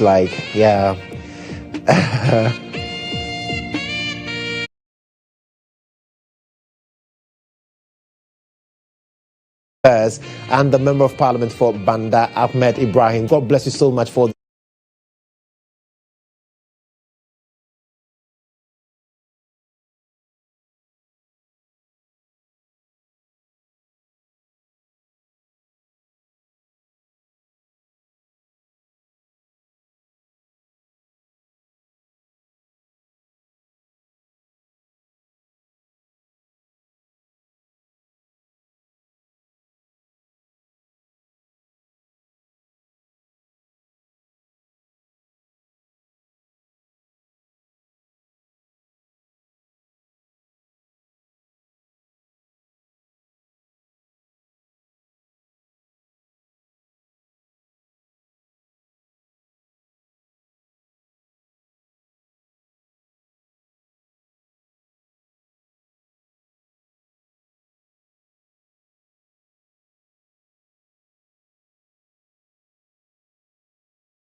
You including Otumfo Osei to the second Asante Hene Nana Onkwaso. He's also celebrating his birthday today, so happy birthday to him. And then so on the 11th of May, which is Mother's Day, we have our special coverage here at 4:30 p.m. And we would like to acknowledge our sponsors one more time: Sankofa Natural Spices, OCM, Tealeys, Flora Kids, Accra City Hotel, Orca Deco, Rapid Links Microfinance, Dampon Healthcare, and First Love Therapeutic Massage. Thank you so much. And same group of companies also being a part of our sponsors to make sure that we have that wonderful program on Monday. But we leave you here as we draw the curtains on GH today. So, well, let's bring you the promo for the Mother's Day celebration, which we will be having here, a special one on Sunday.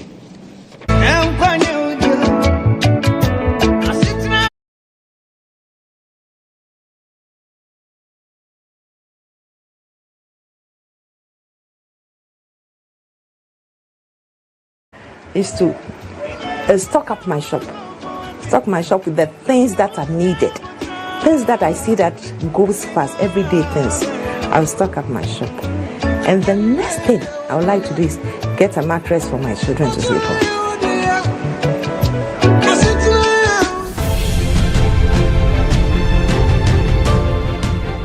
GHOne OV van has been one of the best vans I've used personally in this country. It runs a system where we are able to run on Dante to be able to do our broadcast mixed well also from this van. I've used this OB van for quite a number of big productions, i.e. 3 music awards, the late President Rollis' state funeral, Miss Africa awards, and a number of them. My experience with the GHOne van has been the state of the art equipment they have. Personal experience is you can use it for both indoor and outdoor, all events, conferencing, like anything you need a van to work for you, GHOne provides it. My experience with the van has been very good.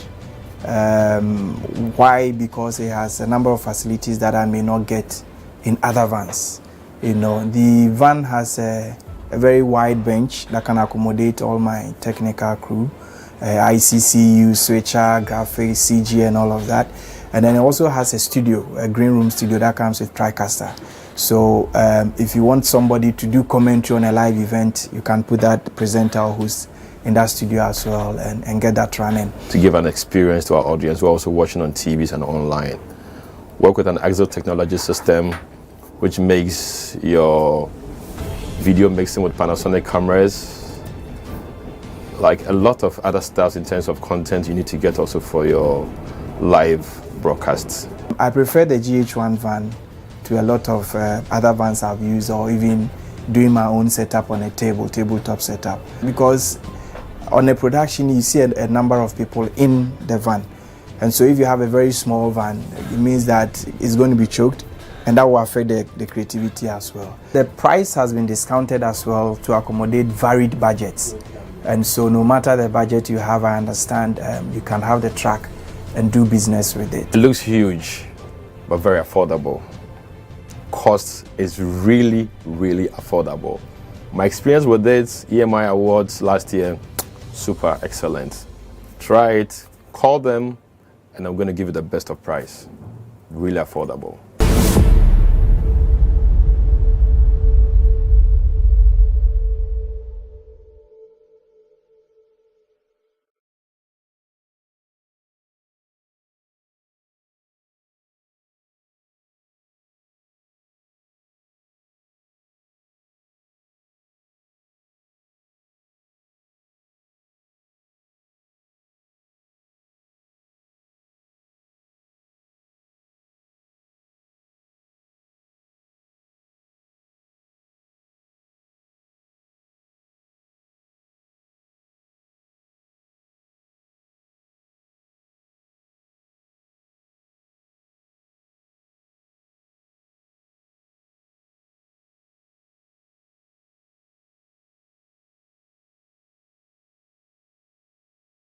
And we are all supporting humanity, being a big part of showing exactly how God intended for us to be each other's keeper. So please, we are appealing to corporate Ghana. Our doors are still open. You can contact us at EIB Network if you want to be a part of it. And we are entreating every single person to donate as much as you can, because you see, there are more women out there who are also going through that particular plight. And so we want to be able to reach out to more and more people. So for our sponsors, we appreciate you so much and the love and commitment that you've shown us and these mothers, including their children. And so we are appealing to every single one out there. Join this worthy cause. This is how you put a smile on the face of someone. This is how you support motherhood. The journey of motherhood is something that clearly beats our imagination. So please, just join us on a Sunday. From now till Sunday, you can just hit us up on all our networks and then be a part of it. Cecil is also available to support and make sure that you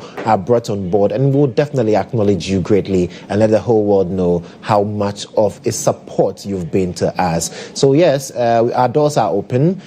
Please kindly join us to make sure that we put smiles on the face of the mother. So at 5 p.m. on Saturday, the full documentary will be aired. And I must tell you, it's something that would move you straight to tears, getting to know how some mothers have to deal with raising their ward. So 5 p.m. on Saturday, we show the full documentary. On Sunday, 1 p.m., we show the full documentary. And then at 4:30, we have the live show here. That's our way to say thank you to mothers doing extraordinary and breaking barriers. And so that's it for this morning. That's our show, GA Today, here on GHOne Television. Keep staying with us. We've got more for you. And then, hopefully tomorrow, God willing, we are back on the screen, same time, from 6 to 10.